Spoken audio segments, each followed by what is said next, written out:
They first overall took Kunkka. They gave away Night Stalker.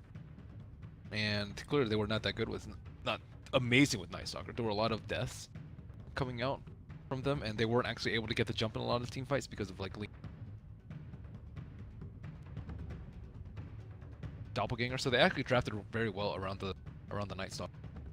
So you think that it was, I mean, obviously it was intentional for Team Empire to give it up, but they gave it to him knowing that they had a good plan in place to counter it. They know that Kunkka is much better. That they play much better with Kunkka than with Night Stalker, and then they also drafted against the Night Stalker. So normally, like let's say they play Night Stalker at 100%, they play Kunkka at like 100%. I think most of the Chinese teams this tournament do. Yeah, like IG Vitality, LGD, LGD.FY in particular. They play Kunkka at 10 out of 10, and then if they play Night Stalker at like 8 out of 10, you prefer them having that. Okay, I get that. That's probably where I would rate it at for them. Anyways, yeah, Nyx is super annoying. Weaver, 2 invis in the first go. Yeah, IGV, not afraid to do it. I am curious if it's going to be dogfights that's playing the Nyx, and then as far as players for the Weaver, he did used to like to play sort of those sneaky invis heroes like a Bounty Hunter or a Ricky or things like that. Maybe he could try and go for like that, but I have a feeling it's just going to be Paparazzi playing that. Yeah, Paparazzi Weaver. Usho. So other bans now, they're going to take away the In July Batrider on Team Empire. As far as Clockwork AA goes as an opening, it's 2 heroes, you know, one of them good at pulling everybody together inside those cogs, the other one good at killing all those people within the cogs. Is there anything else here that we should be looking out for, like position 4 most likely from the clock? I would say so. He beats Nyx roaming around. Clockwork can solo kill Nyx a lot of the time. Also could just cause a lot of problems. I think it's a... 5 seconds remaining. And also Clock's pretty good versus Weaver too, actually. Once you get in the cogs, he has a time lapse. Just die. And then after it's already been baited, you can usually follow up with somebody else. I guess that is the problem that you run into with an Ancient Apparition as support role, is he doesn't have the greatest of lockdown. Do you think we maybe could end up seeing something else, like the Puck would have been a great pick, but that's been banned out? I think Clock's already is decent enough. Okay. He serves multi-purpose. 10 seconds. A good buffer in between them so they can protect the AA, very important fights, and he can also lock down. I air quotes it. I think trapping him in cogs is better. Trapping the Weaver in the cogs is better trapping the Weaver in the cogs, because it's super long duration, and you just can't do anything about it. And Weaver's very rarely build pipe. It's all about like lance into diffuse. Dezo is way more damage oriented. Hit with the nerf. 10 seconds remaining. What was the nerf again? The recipe costs more, and Lance continues to get nerfed. Lance got nerfed like I want to say like 3 times in a row. Still so good though, and I think the fact that it gets a Ring of Health now. Is it so good? Yeah, come on. Is it? I swear to God, there have been so many games I've played where I love to play like OD, and you get a Lance and you just go. Well, OD's different. Yeah. OD like doesn't have the mobility in the team fight, but for a hero like you actually have to kind of think about building Pike, whereas before it's like every range hero builds Pike, every range hero lands. And I think, God forbid, you have to think your item choice of Dota. I mean, we've played together. You know that this is not something that I do. The big one is maxing Poison Touch on Dazzle, the greatest. That's fine. There's time and a place. Just like Hurricane Pike on Weaver. It's an A time, not every time in place. They ban out the PL as well, not wanting to run into that same issue with Resolution. They didn't know how to handle it, man. I don't blame them for banning it out. He is just... to me, though, it felt like it was, in some ways, more just the play style that they were doing rather than... I think it was the hero. You think it was the hero? Okay. Yeah. I think they could have... They know how to deal with... The thing is, they don't... That's not a hero that's picked very often. They probably play against AM a lot, or they expected AM. But PL's different. They also didn't pick hero... Like, they picked DK. I was kind of critical of it. It's like, why would you pick DK when there's so many other heroes that can counteract? They could have picked, like, Timbersaw, I think. I don't know if it was banned as soon as they could have picked it. Mhm. But Timbersaw is very good. AM's also very, very good. I think there's a few ways to deal with the PL that other teams just know about. IG Vitality, they were probably under the gun. Rubik. Ooh, first Weaver and Nyx. Nice. That's a couple really good ones. Impale obviously being a great spell to steal without that cast animation. The other thing here is that, you know, with they took a really long time choosing this. 22 seconds is all that's left in reserve time for Team Empire. So feeling like either A, this is a hero that's just there to make a little bit more time, or something else. But the thing I'm noticing, they had to push Clockwork into 3. exactly, yeah, the Clockwork in the 3 roll. Which is okay. Not a big deal. I think Weaver is okay. Weaver's range isn't long enough. Perfectly. So here's another question. With AA and Rubik being taken, could they try an aggro try with a carry here? They've already got the Chilling Touch, and then they have like they have really long attack range heroes. Depends on who the safe lane support is. I think it's looking pretty good. Oracle's not great, I would say, in a try against Ancient Apparition Rubik, but it also depends on the one position. So Weaver Rubik AA is really strong. Like the Geminate on the Chilling Touch is really good, and also sometimes you're worried about your like support just, or sorry, your good. And that's, I think there's some other ones you can do it like Sven sometime. The Sven Clockwork, Yeah. And maybe you can jump inside the cogs, but then all of a sudden they have 4 staffs, they jump out or something. It's just kind of awkward. could be Luna. 5-man would be. 3 seconds left, and it is going to be an anti-mage. A bit of a comeback. Rezo Anti-Mage. Yeah, that's true. Rezo Anti-Mage, Rezo PL, Rezo Slark. Does this take away the possibility of it being a tri-lane at this point, an aggro tri-lane from Empire? Can you Good. tri-lane? It's not out of the question. Nyx is very bad in try-on-try situation. Oracle doesn't always feel like the best either. It kind of like Fortune's End can be okay at times, but I think it's much safer to just put him safe lane. Okay. And then this way AA can get levels. It's pretty hard to pull if you're in the off lane. Okay. I think you're okay with Weaver getting farm because if your aim gets farm, weird about that. I think normally you want to aggro, like I would maybe like IG Vitality should aggro if they want to keep the AM, because an underfarm Weaver does more than an underfarm.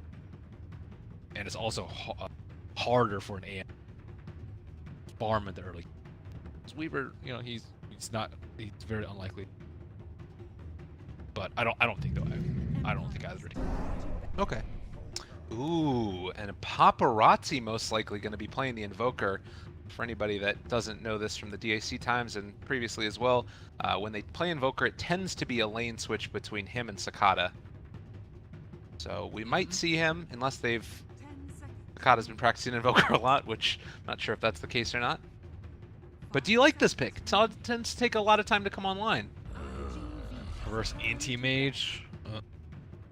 Not really. It's just slow. You don't want slow versus AM. AM is going to wreck you at 30 minutes. 25, 30 minutes. He's going to hit fast and he's going to really hard. And none of the heroes really deal well with him at all. Unless they pressure him. If they pressure him at the start with some really strong dual lane, then I could see it working out, because then you can set up for Sun Strikes. But maybe similar to PL like last game, where there's no good counters for him on the opposite team and they're not to stop him from farming at all. So wait and see what it is that they're going to take as this last pick. Oh, okay. For some reason, I thought Beast was Beast Man. It's like, is that why they would pick Beast? Safe lane Clockwork, right? Mid Clockwork. Let's go. All right, Drow Ranger. You said pressure. You said push. They masked it with a Drow. Nice. I actually like this a lot. I considered the possibility when they first phased Weaver that they would go for it, but then I didn't really think they would do it with the. But yeah, that's the way to do it. That's how you bait out an AM pick and then go for the push strat. It might still lose, but it's.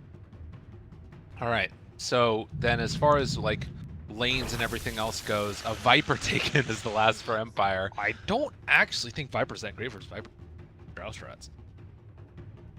It has no wave clear. You can't counter push quickly, and you struggle a lot versus heavy physical damage. It's tough. Also, Nyx can just right-click FN and corrosive, and you get instant kill.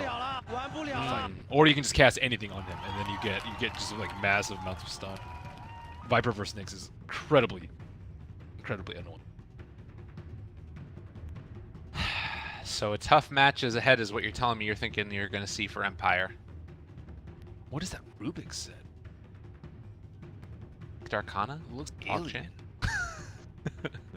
I don't know. It does look a little insane. That thing is nuts. Is it gonna? You said it's gonna be a tough match for Empire. I think so. I think Drow strats are. It's with Invoker. I guess. I mean, Invoker is not the type of hero that can end the game. Like, if he ends the game in 15-20 minutes, it's not because of the Invoker pick. Yeah, I will say. It's usually because of the pick. So I think the thing is maybe they wouldn't have picked the anti-mage if they didn't pick the Invoker. Well, it is what it is. One thing we were talking about, and it's what we're going to see, is dogfights potentially playing the Weaver. And when he was playing back in the day, he liked to play a lot of these like sneaky run around, find courier pick off type of heroes. I'm really curious if he goes for like the swarm level one and tries to farm in the jungle, and maybe try and play it a little bit more greedy the way that Lil did, where you can build into a really quick Aghanim, or if he tries to move around more and make stuff happen with a little bit of the damage increase he's going to start with. Do you have a preference of those? I think ending the game early versus AM is always keeping them down. I don't think Scepter is. I guess if you push high ground, you have Scepter to block a lot of like Viper Strike and AA Blast. It's nice, but I would prefer like Medallion early, preferably the AM weak. Yeah. Once AM gets his like Battle Fury Manta, that's when you have a hard game. If you don't have most of the T2s done by then, I think. Look at dogfights. I knew it. This guy always does it. Places down the ward. He's just going to chill here and then try and snake that courier. He lives for. And it's also kind of cool because he's able to get down both of these wards before anybody shows up. So blocking out the camp, also having some vision here for mid to see where everybody's going to, and being able to possibly put the pressure onto FN early would be quite helpful. Question is, do Empire have an inkling that this could be happening?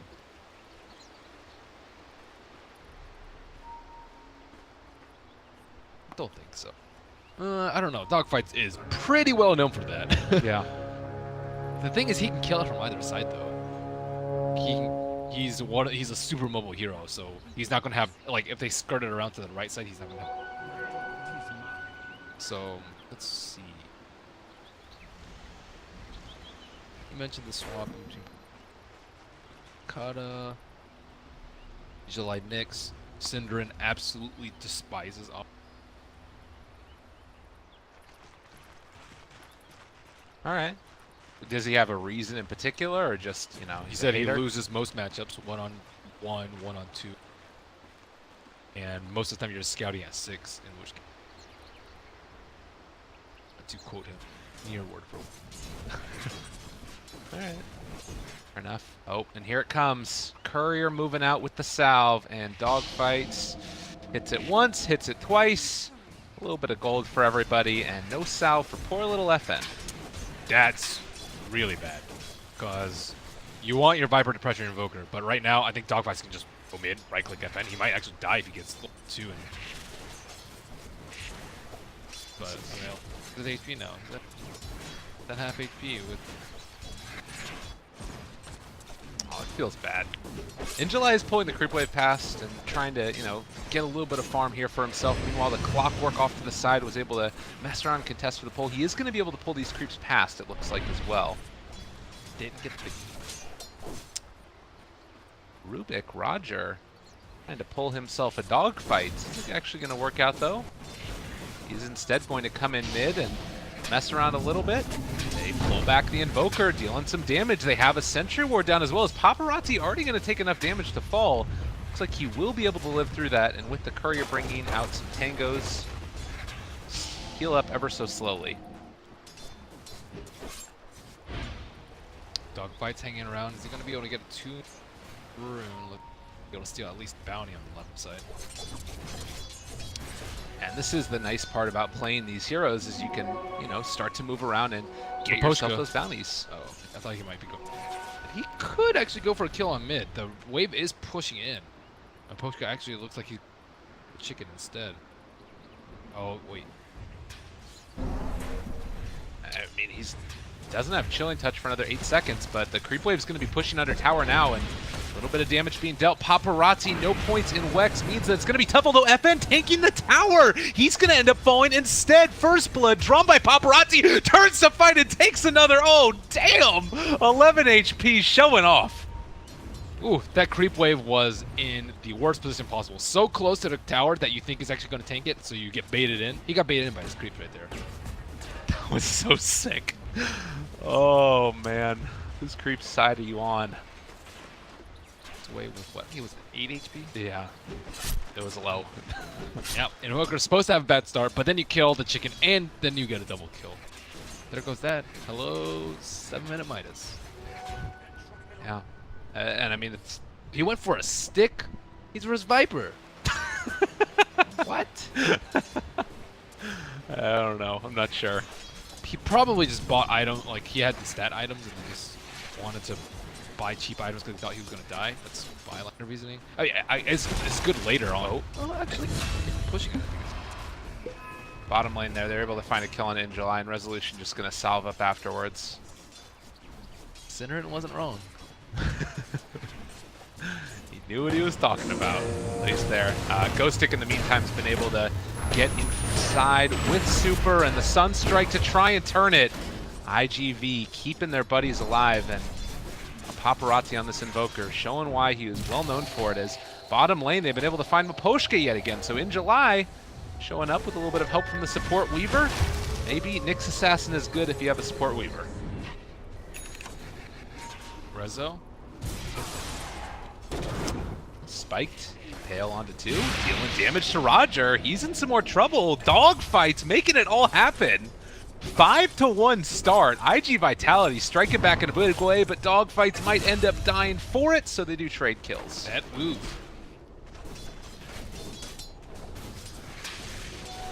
But Venom and the Mana Burn. Paparazzi getting dove yet again in the mid lane. He turns to fight. Ghostic is going to push him back, but can Paparazzi get out? Is he going to be able to salve up and live through it? Indeed he is.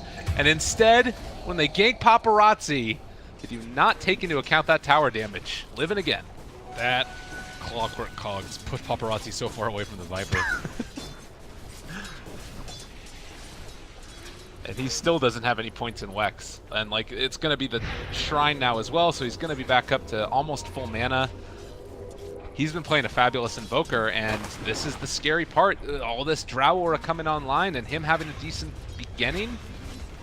How worrying is this for Empire? Well, it was scary to the crap. It's better than what you would expect coming after that. Viper's getting destroyed. I still do not completely understand why they pick Viper, though. I'm not a Viper player myself. The hero's good at winning the lane, being super tanky, and kind of pushing back the mini. But Sakata gets a double pushback. Trying to run away. He's juking them out. Can he actually escape from this, though? Power Tread's trying to keep him alive, and Super here. Can they make the escape? Running, trying to find it, and, well, with Dogfight showing up, they might just be able to do it. They're so close. He just wants a little touch and is going to be able to hit him finally. I do wonder if Drow maybe kept on running would have lived, but probably not. Probably not. Clockwork's pretty good. Maybe 35 versus... So far. So that was right before he had 6. Look how close he is to 6. He'll get it now and help out the rest. But yeah, it's a little frustrating for sure. The big problem we do see here, of course, is that Empire is still getting a lot of farm on their anti-mage. Yep. FN? Oh, able to dodge, able to juke. Can he jive, though? Taking the damage. Roger shows up, though, with Maposhka as well. They're trying to go after Paparazzi. The Sentry Ward is already down. So finally, that Invoker will be brought down the mid lane. And in July, also in some trouble. The Viper Strike finally wearing off, but they did get in range for the Battery Assault. So 3 die in the mid lane because Empire brought 4. That's why Viper's good. Go on him, get corrosive, easy to turn around. I don't know how so many Empire heroes got there so quickly. But that's a huge, huge win. Much needed. I Still, wonder if Invictus gonna. Man, I thought he was gonna get like 7-minute minus. No, I guess he had to win for Aquila, so Aquila's a lot. Yeah, I wonder who's gonna go. yeah, I mean, is this a normal type of like Drow strat where you want to really try and push the tempo? Because Yes. I mean, they do have, you know, a Weaver in the 4 role that's been getting a decent amount. You don't think so? Still, that they still want to keep it up? AM though. Yeah. I think AM crushes most of these heroes. Yep. One Gus, don't think. Yeah, my goal was like for 2 years up. No, they have a lot of damage though. Oh my God. Okay. Warford doesn't have any armor. Time to take out that chainmail, buddy. To pick up something, that's for sure. The Tranquil is no longer given armor. Okay, see, Dogfights is going for the medallions. As soon as the towers start toppling. Saw there for a while, Roger was sitting mid to see if they could catch Paparazzi as he came back to lane, but isn't going to happen since he ended up heading back towards the jungle instead. And it looks like Roger Maposhka to find Super, but instead Super is going to be pulling, and now he sees these creeps are hitting the rest of Empire. Clockwork hooks in, connects onto the Weaver, and finally Dogfights is going to be punished for all that movement. This is a Weaver, no big. Much rather kill the Drow Ranger. Next assassin is not really having a good time on bottom. Oh wait, they're switching Drow Ranger up there. That should happen as soon, especially as soon as the T1 dies on top. This is where things get. AM, he wants to get as far as he can before the push gets even more problematic than it already is. The nice part for Empire is they do have this Ancient Apparition available to try and spam out waves once he gets level 6 and throw it at the constantly pushing team from IG Vitality. Oh, I guess actually that tower's up. Completely. He's going to try and pull it past, but in July is here. The Impaled juked again. Empire able to make the escape, and guess what? Icy Vortex giving him a little bit of extra movement speed. Dogfights is going to be a little bit off the mark with the Swarm, but still two might end up dying. Jukes and dives away from the Sunstrike, and the TP in from Ghost Stick. Going to have to back out. AGV able to secure the kill.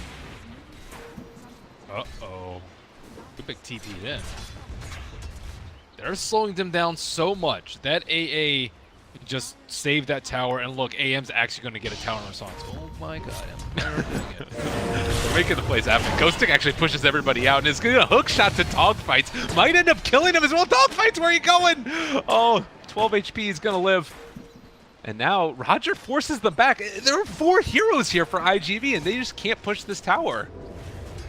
Yeah, they could have just right-clicked the tower, but they did that AA play though. It drugged them so far away.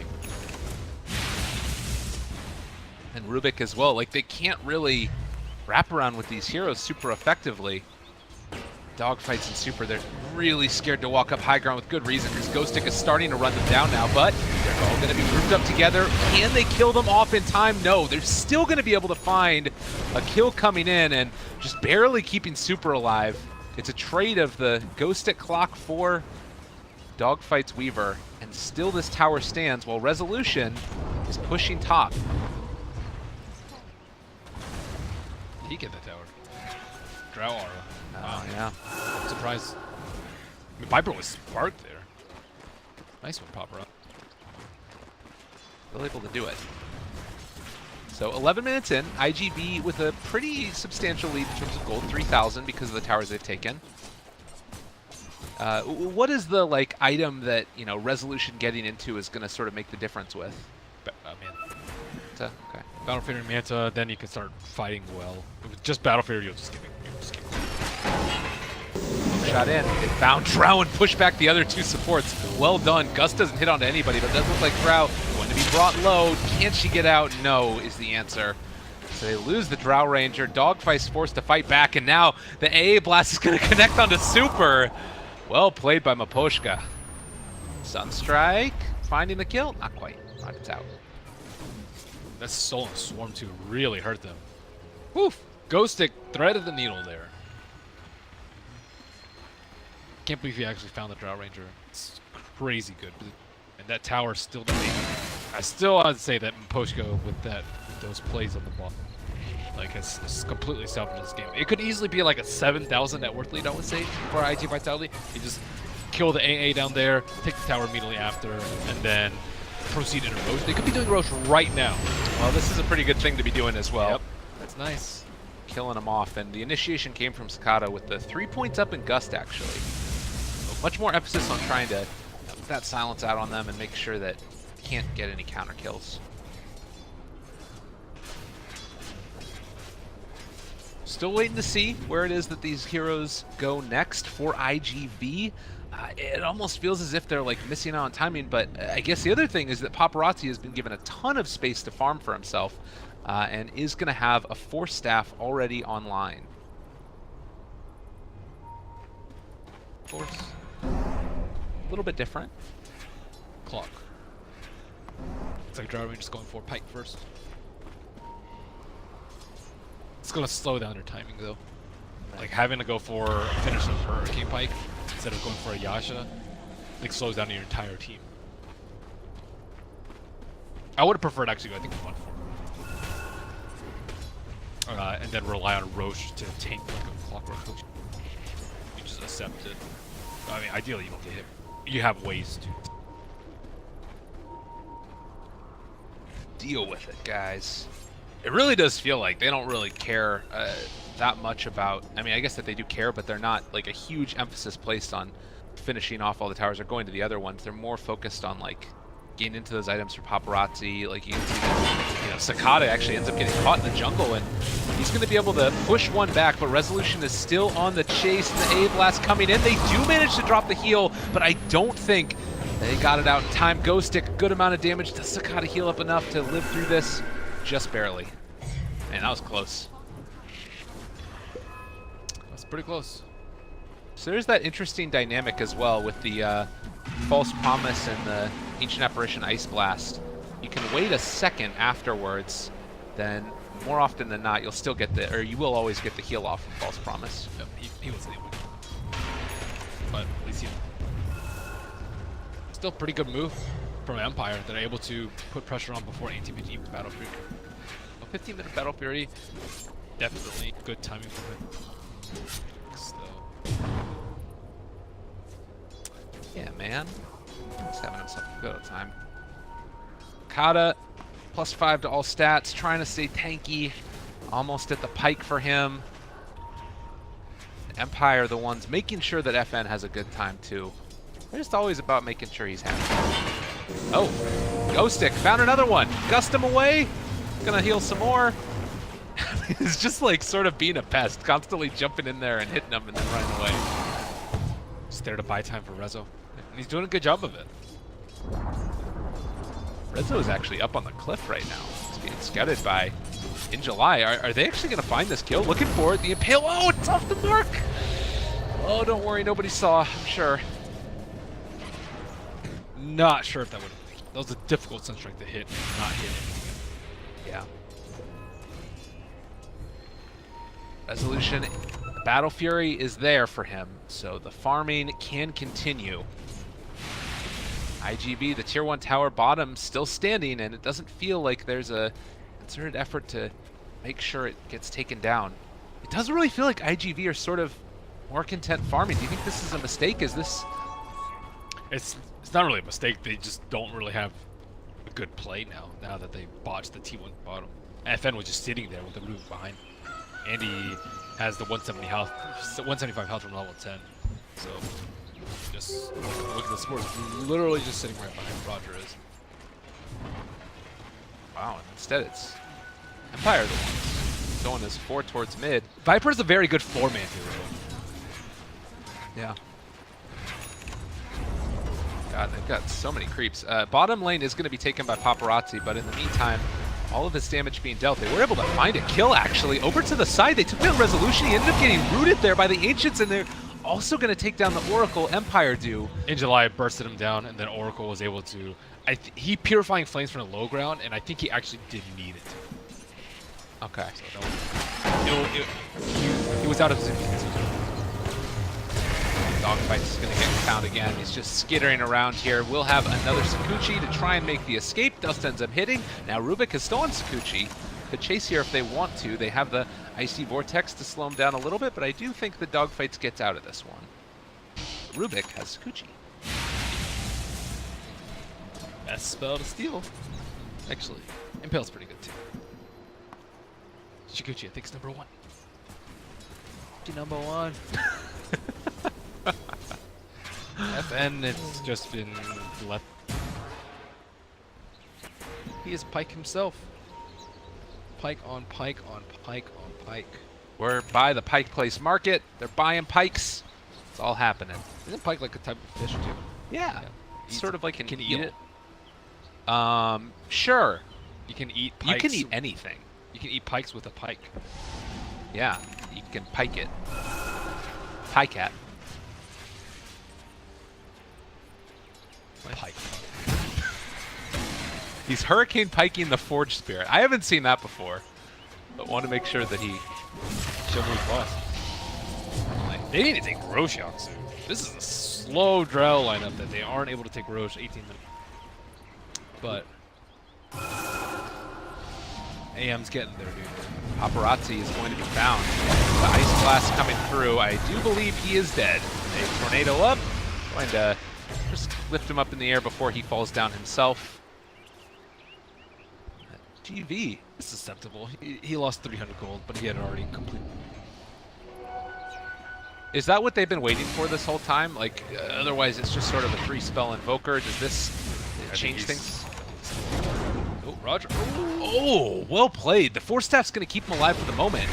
They wanted to get the Sakuchi damage out with that catch, but is it going to be enough? They're still keeping him alive. Roger taking a lot of damage as well. Is not going to end up dying to those right clicks. He's able to disjoint them, and now they've caught the Oracle as well. All right, there are a lot of bugs on all these people. Cicada, Shadowblade, just wanting to not get found, but 3 are already dead, and well, Invoker back up shortly. Kamaposh could get out of here. He's taken a ton of damage, ends up falling to dogfights. And with Invoker coming back, it might be time finally for Empire to retreat. Razzi's got him in the sights, though. The tornado goes out. Is it long enough range? It would have been, but wasn't right on the target. I will say Empire, they're playing the form they're doing very, very good. Anti-Mage, yeah, he's died a couple of times, but he's had incredible amounts of time. I guess if you're going to pick up a stand-in, this is the way to play it. Yeah, for sure. Man, and you look at him, the resolution's just like get whatever he wants as well this whole game. And I don't really know, like, if you're IGB, do you just have to ignore him at this point and just try and like go in, find a pick off, secure Roche, or do you try and keep trying to pick off the anti-mage? He is, I think, too fat now.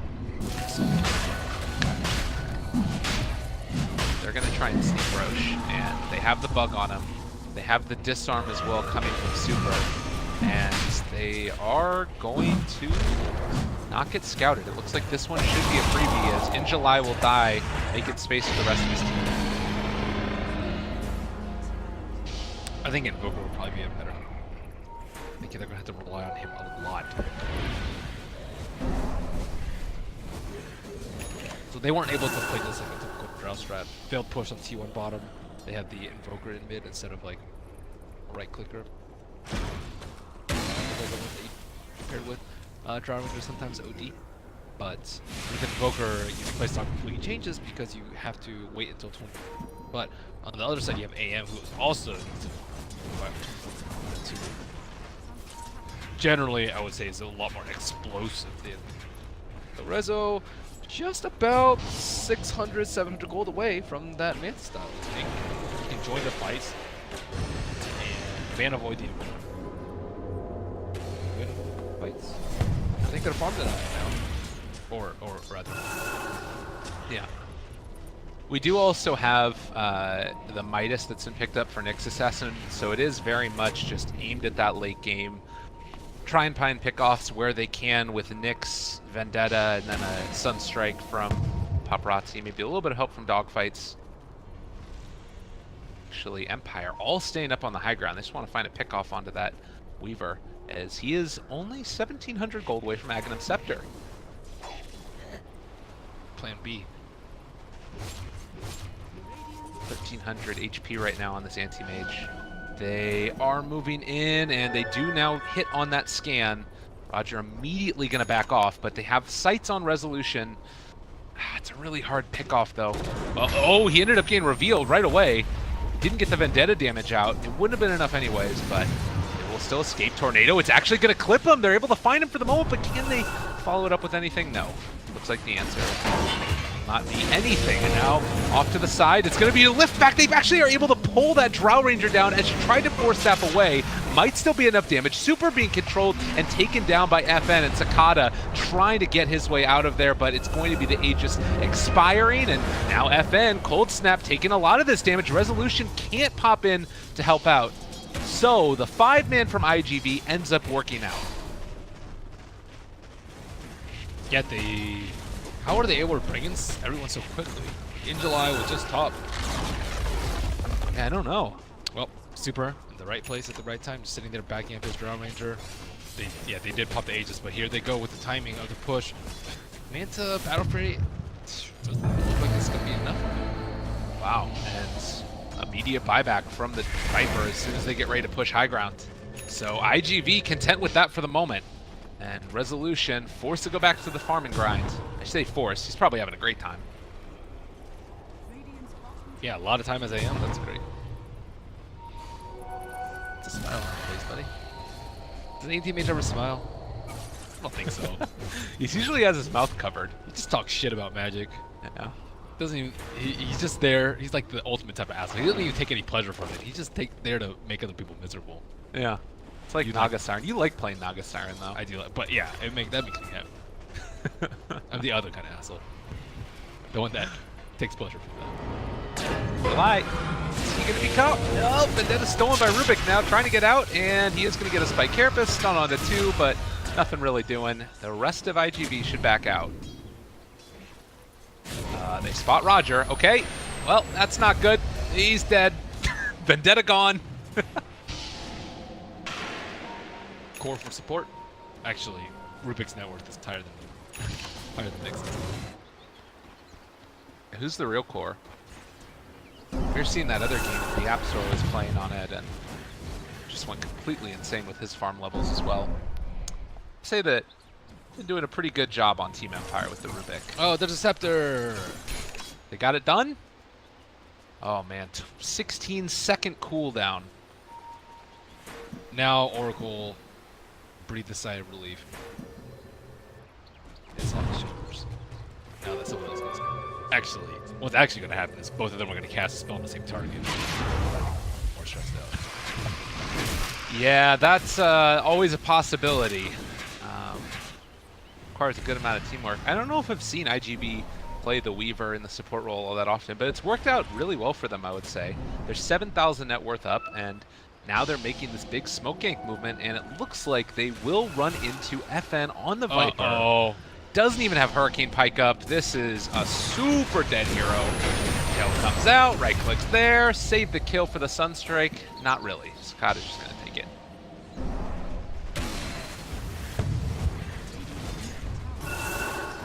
Fun.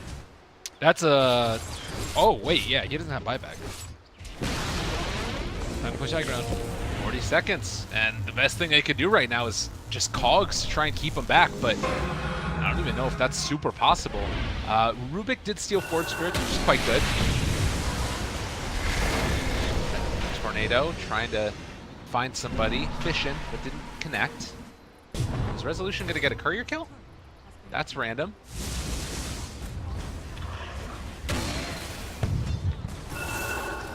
The slow siege is going to continue with Alacrity Drow Ranger. The Ice Blast comes through, but the time lapse away and the follow-up. They're going to both get caught in the cogs, though. What's the follow-up here to be able to deal any amount of damage? They're starting to bring down the Clockwork, trying to kill him off. Paparazzi's there, a big mana void, enough to take down the Nyx, but nothing more. And Weaver also will have time lapse back up now if they want to use it to try and keep Sakata alive. Dogfights needs to catch up. It's a little bit too late, and now he's also dusted. They have eyes on him. Can they catch up, though? There's the lift, there's the right clicks, and soon to be Dogfights out of the fight because time lapse is a balanced spell. Oh god, what I said was gonna happen happened. Oh no. I wanted to have some faith that yeah, it happened. Yeah. So Resolution now has built into a Manta style, has the butterfly completed, but it hasn't felt like, you know, he obviously hasn't been in the fights. Does he start to join them now, or does he want to wait for like Abyssal? No, he can join them now. This D3's hasn't fallen yet, so he doesn't have to trade split pushes. He still defend, especially now that they still have shrines out. I think they just need more items on the Viper right now. He probably needs more armor. He did go for a halberd. Evasion's nice, but I also think you need a mix of armor and evasion. And HP. He already has the 8. He went for 15 strength on at 15. I think that's the right call here. He's just there to tank so that AM does far more damage than he does. Right. Mage has 330 plus hits. Been hitting him quite good. Yeah, and there's a couple nice things here, like Silver Edge for Drow and going back for the MKB next. But it does feel like they're going to need to obviously win a team fight in a pretty convincing fashion before they're able to take high ground, since AIMS can constantly push out the waves. It sucks for him because Silver Edge was good when he was thinking about getting it, and now it's not good because Viper, he died, fought back, and then he died again in a few minutes span of time. So now, like, main target of you want to deal with the anti-mage, but Silver Edge isn't actually that great versus the anti-mage. That's the magic mage on the side of IG. Ooh.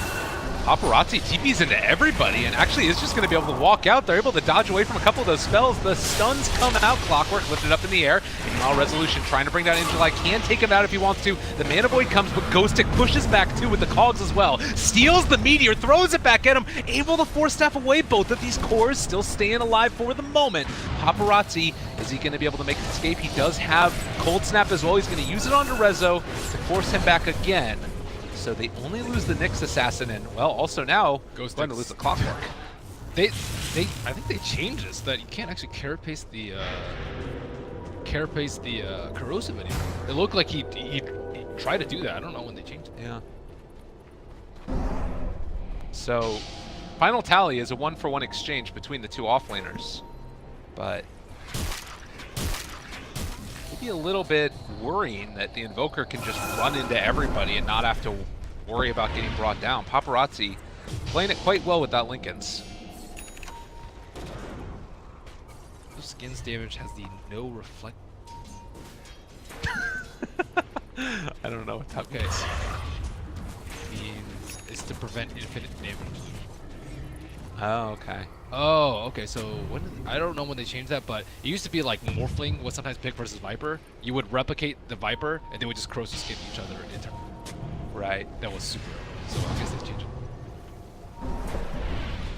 Barely off the mark, not spotted. FN is there. They spot him now, and there's the lift up. They break through the Lincoln. Silence is out onto the Rubik already, but the Impale came out and connected onto 2. Paparazzi very slowed, but they can't catch up with the Clockwork, and the Ice Blast is not going to hit there either. Paparazzi almost died and is going to be saved at the last second. The Disarm connects onto 3 as well. Dogfights in the area will have time lapse off cooldown in 2 seconds if things get a little bit too testy. They're able to force him back yet again. Disarmed and everything else to all hell. Man, Solution's not liking that Sunstrike. Not bad, but not enough. They're doing a Paparazzi's doing an extremely good job cutting the anti. But it's almost painful. Maybe like 800, 900. Well, and they have all these different abilities to try and mess with anti-mage's right clicks coming through. They are going to spot this Roche now, and they want to get there. Paparazzi is TPing in, but I don't know if it's quite in time. The Tornado comes out. It doesn't connect onto Resolution, and he is going to be able to do it. They catch the Ice Blast onto 2 as well, and now Clockwork trying to chase is not going to be able to kill off Paparazzi. But the Roche is already down, and Resolution has the Aegis. Super important. The Drow Ranger is falling further and further behind. Like, she might have to consider like buying a BKB suit, but she really wants her MKB because she needs to deal with the 3 sources of evasion: the Butterfly, the Halberd, and the Solar Crest. She's not going to do any damage. She goes for BKB. she gets MKB, she might just die. Proc off. Sticky situation for Drow. I'm sure she regrets the Silver Edge now. It kind of sucks for her about how the game panned out, but that's how it goes with item builds. And now a Basher down on Anti-Mage. It's going to become even more difficult. I guess Glass Cannon and relying upon your supports is the other way that you can play this for IGV. It looks like Nyx Assassin is going to be going for a Force Staff for himself next. They have a lot of ways to keep him alive, all of these heroes. False Promise, Time Lapse, Fate's Edict to be able to disarm the Anti-Mage. They've got a decent amount of stuns that have been hitting from Injuly. I actually think you just Fate's Edict the Vibrant and just ignore him. Okay. Because he doesn't have any way to break it right now. Yeah. That's a long duration disarm right now. 4.5 second disarm, 7 second cooldown, use cats twice on him, and I guess he's immune to magic damage too, so you won't get corrosive too. That's actually pretty nice in fight, as long as you don't make it. Well, I need something to consider. If this was a pub match though, of course your Lina would probably Laguna Blade him, and then, you know, that's always good. Pro match you can expect. Meatball blast him. Yeah. Pro match you can expect the rest of your team to know what they're supposed to do around that spell. It is a really complicated hero to play and, you know, play around. Sometimes it's almost like an IO to do at each point in time. And yeah, they're starting to Fate's Edict FN. Yeah, he's definitely the target of Fate's Edict. I don't even think you have Fate's Edict anything else. Just maybe, I guess, a target that gets AA blasted, but you can just ulti that or type. Paparazzi to get lifted. Force Staff? No. Roger unable to make it happen, and instead they've been able to catch onto the Drow. Excuse me, the Oracle. He does fall. That would have been big if it was the Drow, but was not. So break there connects onto Anti-Mage. Almost level 25. Dogfights was not quick with the... I didn't see his position. He was probably going around. Now they have the Drow. Need to time-lapse him quickly. Where'd it go? It doesn't come out in time, and instead Drow is just going to drop. Now Clockwork taking a lot of damage. They do a buyback on Drow, but you don't want to have to use it. Well, it turns out that they're going to have to. Tornado connects onto nothing except for AM Illusions. That one hurt. Dogfights didn't get 2 time lapses off in a row. I think he time lapsed himself there. Oh no, not again. All right, well, they time-lapse that one, and then a couple of quick Force Staffs. They keep him back in and kill him off, they will. All right, a nice start to this. Can they make it happen a second time now? They're going to have the Gust. It does get the silence in the midst of it, but did see Anti-Mage able to blink out, keep himself alive. Tornado will not hit yet again. What a sick carrot face. Okay, weather the storm. Both T3s. Bad shape. Did cost the Drow Ranger buyback, of course, which is not what you would want to have happen. Her MKB. It was already a very frustrating set of circumstances. Oh, It's FN. accentuated. Is he going to end up getting caught? And July's there. Dogfights as well. Stun comes through. They connect. Sunstrike as well. Ice Blast is out. They stun up that guy, but immediately able to back out again. And now Ghostic, he's caught in July. Dogfights need to get out of there. He's just going to get torn asunder. And actually, Rubik now still time-lapse for himself. But 2 dead yet again, and this is the thing you were talking about. Anti-Mage getting out of control and just no answer for it. Yep. Resolution. Oh, Drow not getting the Aegis is, I think, just super detrimental. You need multiple Aegis on Drow Ranger, so you can, like, if she had Aegis up in that fight, and the T3, they wouldn't even been pushing at that point. And now you kind of have to play for the opposite type of game when you're versus AM. We just wait for him to get 2 and have 2. Like he can still get 1 more item, and after that is Moonshot, but everything after that is marginal. That's the other way to deal with Anti-Mage, but that's like 55 minutes. And I think Empire may be able to end it, or at least take down the T3. Ghostic did have some vision there on the Paparazzi, but not wanting to push his luck. They will take down that tier 3. No, not quite. Take down the tier 3 tower, and they'll be able to hold on to it, IGV. So at the very least, things sort of holding on for the moment. It's not the greatest in the world. It feels like IGV just need to win a fight, sort of. What's their avenue for doing that? What's the most Well, important we thing just to saw fight? one, which was him attacking a carapace next. Okay. But I think that's gonna change real fast once he takes KB. It's pretty much just kiting to AM during the entirety of his BKB. It's very tough. But A, he has Blink. B, he has BKB. And 3, he has Abyssal. Or C. Gotcha. I was picking up what you were putting down. Well, somebody else who's in some trouble there. They got the breakout, and a DD was there on Drow as well, but Viper's still living through it. Resolution gets the stun. That is going to be dogfights falling. No, they get the false promise at the last second. 16 HP still might end up falling regardless, and Paparazzi gets a double kill on the north side of the fight, so they are able to kite him away for the moment. Maposhka's starting to drop low. He is going to just get destroyed. It's a triple kill for Paparazzi. So while they were all chasing around the Drow and the Weaver, Paparazzi went to work. Yeah, Viper just got hexed at the beginning of the fight. I did not realize that he just picked up a hex. So Rezo actually has to be very, very scared now. Fen man falling off heavily. Farm. Like Drow's still useful because she busts out the Invoker who has a ton of attack speed. He didn't go for that. The first T3 shall finally fall. They're doing it. So now the Lincolns prevents the Blink Abyssal into the mass panic of spells that get thrown out after something. Did find a lift onto the Nyx, but to what end? The only thing they really gain is going to be the Spike Carapace on the Rubik. Carapace Big is a pretty good plays. spell to have. Yeah. You're versus an Invoker who doesn't have BKB. So if you get hit by any of the AoE spells, you can potentially burst him down very easily with the 8. I think it's better than the spell he had earlier. Okay, they need Roche on both sides, actually. Yeah, you said that the next timing is going to be when it is that Anti-Mage starts to fall off. I mean, is it sort of like a point where the cores and supports on the Dire get enough items to further kite him, or is it more about like... Well, he's the main damage dealer on Empire side. Viper went for all HP items. He's a tank. He doesn't do any damage. Clockwork, he's just there for control so that AM can do damage and so that they stop their damage coming out from Paparazzi and the other heroes. And he needs a way to deal with the Scythe right now. BKB's not a good solution to Scythe because you can get Scythe before you just die.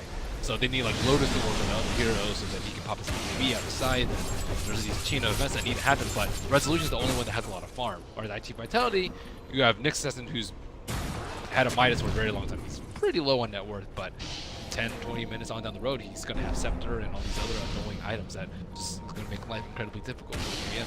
Invoker is almost 6-slotted too. And we also saw Invoker go for that AoE Deafening Blast, which has been really important. Like, all of these heroes are mainly right-clickers, which obviously gets disabled when you end up having that AoE Deafening Blast. And actually, Paparazzi, look at this guy back behind enemy lines. Injalai is going to be able to find the stun. The Hex comes out immediately. Actually, Force-Staff him closer to Paparazzi. Can they get out of there? The BKB's been popped, though, and now they've got him. The time-lapse, they keep him alive. False promises there as well, but they are still going to be able to control out Takata, and no other regenning spells or survivability defensive spells are there to keep him alive. And Paparazzi controlled, going to be killed off. Suddenly, it all falls apart for IGV. I'm a little surprised they thought they could actually kill AM before. He has, I don't know, who's really doing damage? Invoker, Sunstrike, really? He has so much magic resistance, it's not really an evasion that he's not wise. Nyx does no damage, Weaver does no damage, Oracle does no damage, so it's pretty much just a Drow range, but Drow is not that farmed to the point where she can just blow away anything. And that Force-Staff that came out, I believe, from Clockwork, maybe from Roger too, saved him during the Hex. I didn't see if the Drow got the Silver Edge proc on him too, because maybe if like... Yeah, maybe they missed that. That feels like it might be one of those avenues to... He was at like half though. Maybe, actually. I think it was more than and he has Goldfield too. Oh my god, his magic resistance is Yeah, it's pretty absurd. It does look like Super will live there. Gets the Bates Edict on himself. back out yet again. Resolution. Oh, if they catch Paparazzi right now, this would be such a tremendous moment, and I thought he was going to go for it, but he's just going to send his illusions forward. Do a little bit of chip damage, back one out afterwards. Roche is the call. Who do they give it to? Give both FN?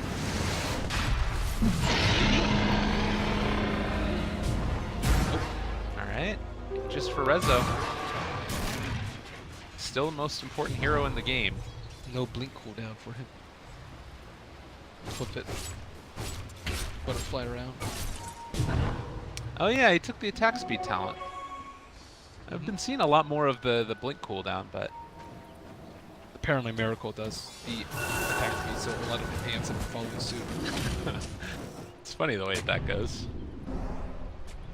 Blink cooldown's nice. Yeah. Just popping around everywhere. It makes it super easy to play the hero. Maybe that's why, is because like you can have a, if you're more judicious about your blinks and you're not just blinking at random, probably is better. Another big item pickup now. Rubik has the Aghanim Scepter. I think that this almost instantly changes it to a much better pickup to take time lapse. Like that's the best spell to take now. Would you agree? Yes. Would agree. Again, just to keep in everybody's mind what this match means, if IGV are able to win this, they would go up with a ostensibly 2-game advantage over Empire and put them on the path towards being able to make an upper bracket run. Likewise, Empire, if they want to keep their hopes alive of that, they would tie it up with IGV if they could win this game. A lot on the line for both of these teams, where they would love to be able to not have to drop down to that lower bracket. IGV gonna sit in their base until Invoker buyback cools down. I don't think Empire can give them a chance. Time to press onwards. But Still, actually, they don't have the team. it's tough. You know, 4.5 minutes left, and they've been able to keep the lanes pushed into IGV's base pretty much the whole time. Oh, Reza's DD. Oh my god. All right, time to party. 500 damage a pop. Paparazzi almost showing there. He's just going to walk forward, take the tower. He does get Fate's Edict, so he get disarmed for a moment. Oh, I got this. They got the tower, though. Yep. Are they just going to do that again? Should. Damage. And In July stuns. So hard to make it happen. They actually found the right one, but Ghost Stick with the counterplay. He's caught Dogfight for the moment. Does have time lapse. These illusions doing too much. And again, they use both of their defensive spells on Dogfights. They steal Sakuchi, not time lapse that time. But it looks like the rest of Empire will get out. Dogfight's just barely living there. Yeah, if they time lapse, they can actually just blink and attack the tower and then just time lapse out. It's kind of like the X. Actually, I think it's better than X in that regard. Although it was just Sakuchi for now, so really good by Dogfights to not give them that. Missile onto Nyx, time lapse, and then bounces back. The Spike Carapace turnaround. Well played. The Force Staff pushing away and keeping that Rubik up in the air. The catch is also coming out. He's able to jump away. Sakuchi saving the life of a Rubik right there. They're out of mana. Dire's top shrine They don't have that much time left with the Aegis. 1.5 minutes with the Aegis and with no buyback for 3 minutes. So I still think they can do significant structural damage, and if not, at least try to. And Paparazzi this whole game, and IGV in particular, have shown just really great tenacity. You know, not sort of overextending ever, or being very patient with their timings to make sure that they don't like take a bad fight. But Paparazzi right now does not have buyback, and very scary for them to get caught. For Empire, where are we looking now for them? Is it like, do they need to wait for the next round of Aegis since this one's expiring in 45 seconds? I think they can wreck some buildings though. Okay. I think they have a really hard time killing AM space.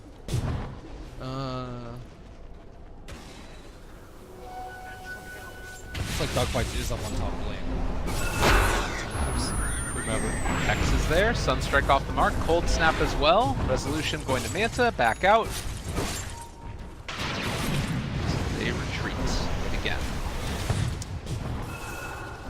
So we did just get in July level 20, so he has plus 120 GPM coming through. Did not take the agility.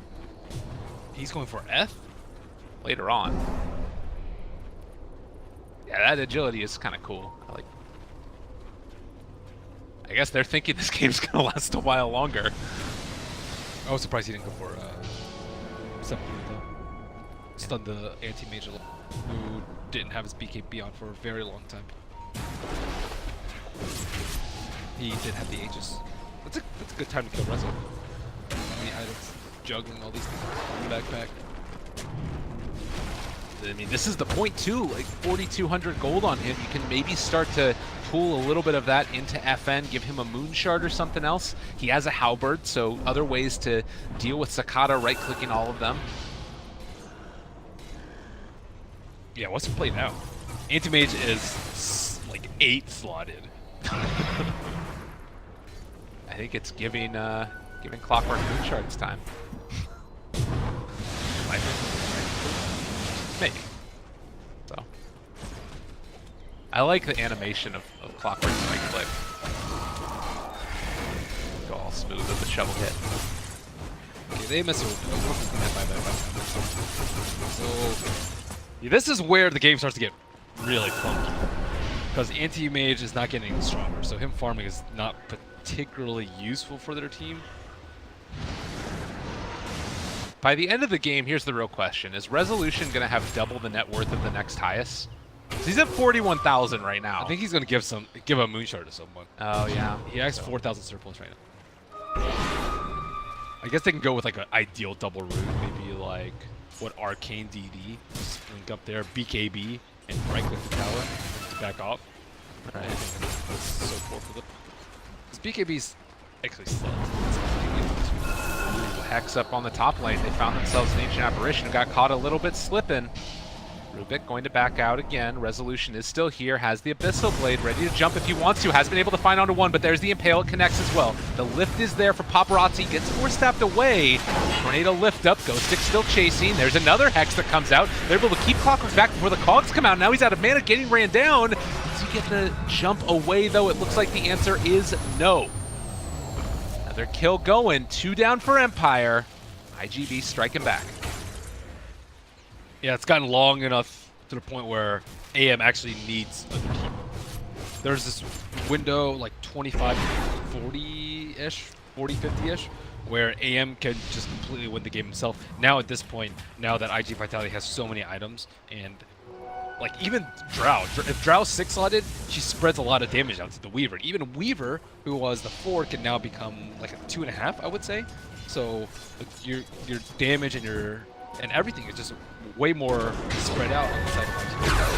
Oh no! To the point where heroes like Rubik and all these other supports are just gonna die really quickly if left alone. So last Shrine will be taken down outside of the base. Resolution still farm. Okay, he bought something. Look at Drow Ranger also, the damage, 700, almost 800 damage with the DD and the Alacrity. What did he buy? He bought a gem? He bought a moon shard for Viper. Okay. And I think don't know. I saw one pickup. Yeah, it wouldn't base, Well, a Lotus Orb is there for Ancient Apparition, so now they're starting to get into these other items to deal with the Sheep Stick that's been such a big problem coming from the Invoker. And he is going for a Refresh Orb, so simultaneously double Sheep and all the other spells that he has at his disposal. I'm gonna have to make sure that my camera work is on point. There's gonna be some craziness going on here. It's gonna look like the apocalypse.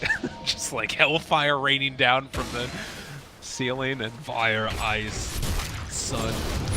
oh, in July, there's the opening. Do they try and go for more though?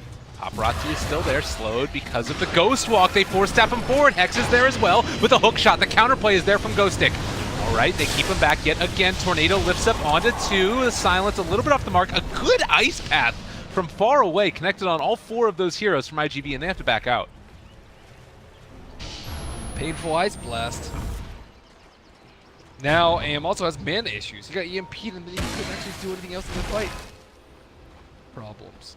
Roche is up. Clockwork Flare has scouted it out. Anti-mage busy shrining up in base, trying to replenish his mana, but it looks like he's going to be able to make a Roche. Paparazzi split pushing out all the lanes. Fire. They had to respond. They want the support to respond. Right now, you just want, like, you don't. If you see the A out alone, that's great, but he's unlikely going to be out alone. So you want to kill any of these other heroes that are pushing out the lanes. And Should be pretty easy with that. well, and that's the big trump card that we've seen so far, as like the ability of IGV to find those pickoffs, and now they're moving all of them down to the bottom. Nyx is going to pass by FN here. The gem, I don't know where it's actually at right now. Resolution blinks forward. Chase not going. Roger wrapping around from behind with even Vendetta. They're looking, they want it. A lot of damage could come out quickly, but Ghost Stick caught two, and the Ice Blast was good. They're able to take down another. No, but the time lapse keeping them alive for the moment. They've already lost that Oracle. They're able to jump forward Ghost Stick with another amazing hook shot. The pistol almost came out and caught Paparazzi, but he does Ghost Walk away and make his escape. But they lost two still for IGV. Look at Weaver. Oh, man. Able to get it, but is he going to get caught? Looks like the answer is yes. Time lapse, probably not going to help you a ton here. He is going to be killed off. Oh, and that's a stolen time lapse as well for Roger. Full time lapse, big deal. See Shy going with it. Is there any way for them to stop it? I mean, I guess you can disable the root victory. He's going to have it for a long time, too. And he has Gem also. Yep. You want to deal with it for 5 minutes? Oh my. That could be game-changing. It's like the Rage Siege or the X pullback Siege Resolution has his eyes on Rage Shadow. Yeah, that's one of those moments where, of course, if you're the Weaver, you want to be able to escape and get out, but the chance that it actually happens is so low, and then Rubik being there as well. Now they have Lotus Orbs, now they have Time Lapse, they've been able to hit all of their spells really effectively. I feel like Ghost Stick has had such a big influence, more so than we've seen on most Clockworks played in the offlane position this tournament. Yep. Been getting in there. Okay, level 25 still not out from very many heroes. Viper and Anti-Mage hit a time ago. Wow, he went 75 attack range. 20 armor. Pretty good. Viper. Yeah, 43. Yeah. Drow went for 25 for ship agility. Surely helps when you're pushing out lanes or precision aura. Oh, they are going to be pushing down bottom here with a lot of illusions. The racks are open, and in July has an Aghanim Scepter. So even though they have, you know, they have the Aegis and time lapse and all this other stuff, they still can't feel confident pushing out because of all this split push that's coming from the Invoker and the Drow. Yep, even the precision. Oh, Ben, I feel bad asking this because I have no idea what the heck's going on as far as the sort of winning this game, but do you think either team is like feeling comfortable at all or more confident? Do you think that there's a team that's really ahead at this point? Net worth doesn't really matter in this stage, right? Net worth does not matter. Well, it matters on the supports, but the net worth difference doesn't matter. It's pretty much how far your supports are relative to other supports. Normally, people look at the top of the network chart. I actually think it's most important to look at the bottom of the network. Okay, so you have like AA who has a Lotus Orb, very important item for him to have versus the Mass X's. Oracle and A both have that GPM talent, so they will start Clockwork getting Local Midas, probably super regrettable. 60-minute game plus. Yeah, and then you have the Nyx Assassin who was doing pretty poorly, but he's been able to catch up with Midas and now has Scepter, which like AM doesn't have a BKB in his inventory, and Carapace will destroy him, as well as the lower cooldown Impale on the Scepter. So pushing high ground is incredibly difficult. It's not Resolution. Look at that time lapse. God, it's so good. Yeah, that is huge. I mean, Lotus Orbs come out, the time lapse is there. It's a good stun, it's a lot of damage. It's only a 14-second cooldown, and he ends up getting blown up. They didn't have it in time. Oh man, oh me, oh my. Resolution, Hexed, what a guy. He is maybe going to drop it to get the BKB off. Trying to run away, dogfights, gets the jump out of there, and now taking out all that mana in July, even though he was underground, still gets found. And they have to buy back. FN still inside the base, going to get the Force Staff to the low ground, but they ended up losing that range racks.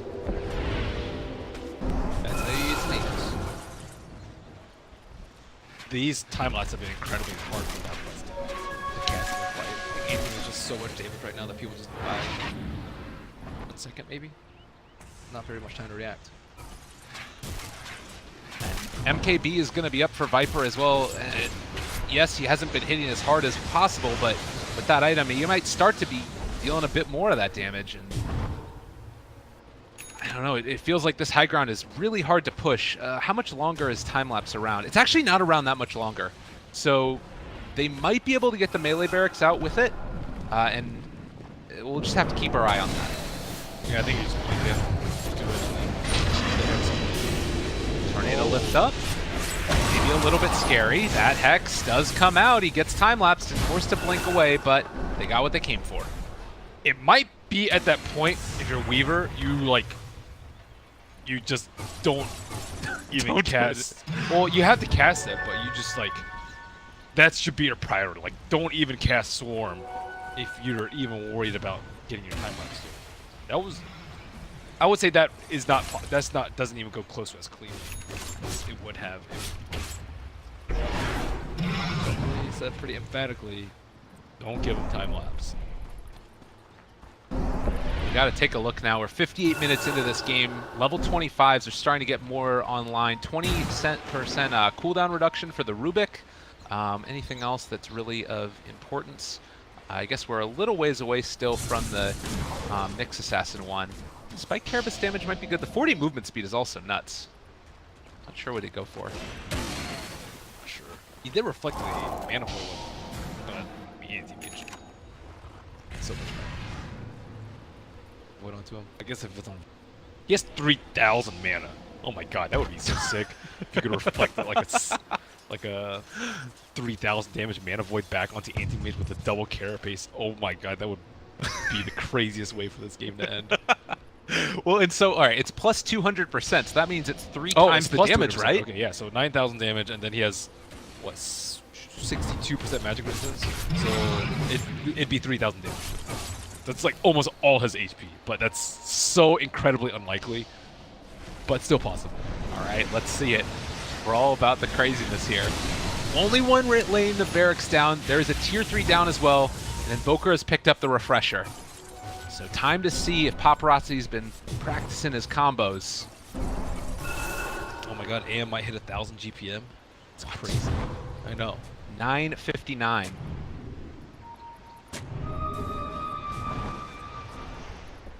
All right, will he save our predictions? What will happen?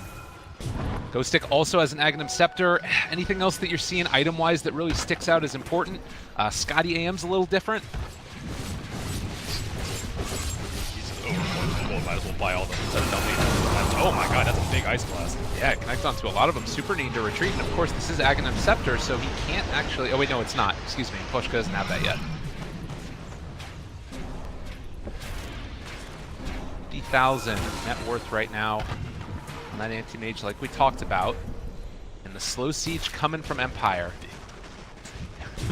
And that's giving away, you know, gems and moon shards and everything else. Solution. This, wait. I thought it was the last set of racks, but no. We also have the Ancient Apparition getting the plus 8% slow and resistance increases. Then taking some damage, 4-step back again. A lot of little cardies here, gotta take those down, but beware. This Resolution ready to jump at a moment's notice. I think Draw Ranger has been pressing her Precision R on, which is very important. They need to get these lanes shoved out.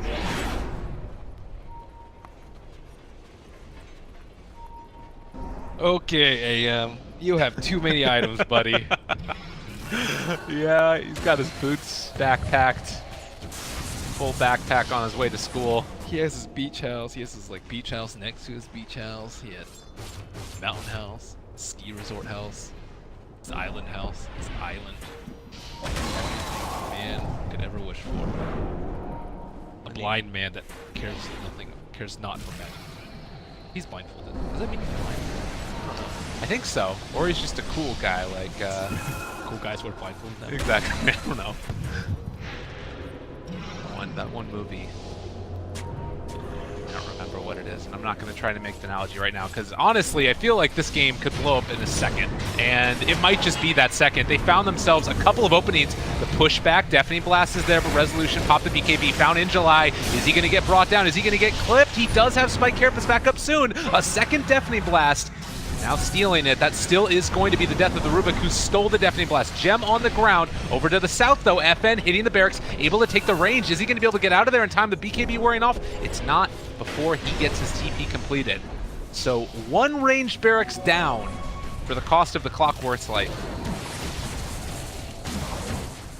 Glyph use too. Very important. Rubik doesn't get a great spell.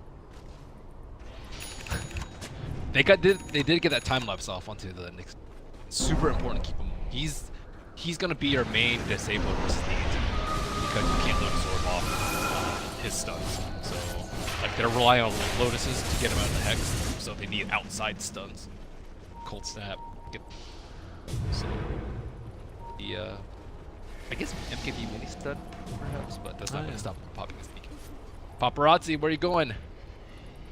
Scary time. Right now, the only one without buyback on the Dire team is Nyx Assassin, and he will have it back up in a minute and a half. But it does look like right now IGV feeling comfortable maybe moving out a little bit further than they have been in the past. They did reclaim the gem, so seeing if they can get any of these birds down. Two of them up on the high ground. Haven't scouted out yet. Roshan not yet up. Now, Empire still 5 strong. All they lost was just a little bit of net worth on clock.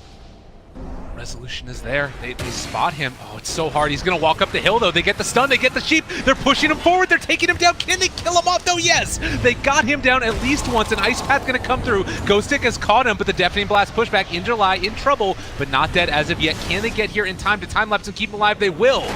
So they found themselves a couple. They've already bought back on Resolution. What a trap. Woof. I didn't expect them to be out that far. Rezo didn't expect them to be out that far. You didn't expect them to be out that far. That was crazy good. Just phenomenal positioning by them. Looking at the exact one place that Anti-Mage was going to be just outside the range of his team. I don't actually know if they might have actually force-stepped him away from his team. I think that they did, yeah. It was either that or Empire force-stepped him because that's what they've been doing as soon as he gets hexed. But ideally, you'd Lotus over him, right? So maybe it's like Clockwork. Force-step the same, but whoever force-step that was caused Anti-Mage to be way too far away from his team. You got MKB proc that last hit too. Yeah. Woo. Scary stuff, and further scary because it is going to be no buyback for 7 minutes right now, this Anti-Mage. In July, scouting things out in this area. They have a gem or anything else like that. Ghostic does have one. He's found an opening. They push back onto 2. This is controlling Paparazzi. He gets time-lapsed back, though, and pulled away, and now they've got caught onto Anti-Mage. He gets his BKB off. Still in a little bit of trouble. Now stolen is going to be that Deafening Blast. It's an AoE ready to throw it if they want it, but the catch-up, the lift onto FN. They take him down in time. In July, gets the Hex there again. They steal Spike Carapace, push back from Paparazzi, but they won't be able to find any more. Paparazzi like spun, I think, at the last second, and his ice wall was way out of that. Well, Drow Ranger still pushing out lanes passively, I suppose. Their lanes need a little bit of work, but Roshan is up right now. They don't want to give this to AM. AM, yeah, he has 8 items, but don't make it 9. One of them being the Aegis. He doesn't have buyback. That's the most crucial thing in this game of everything. Everything else. All about the AM buyback.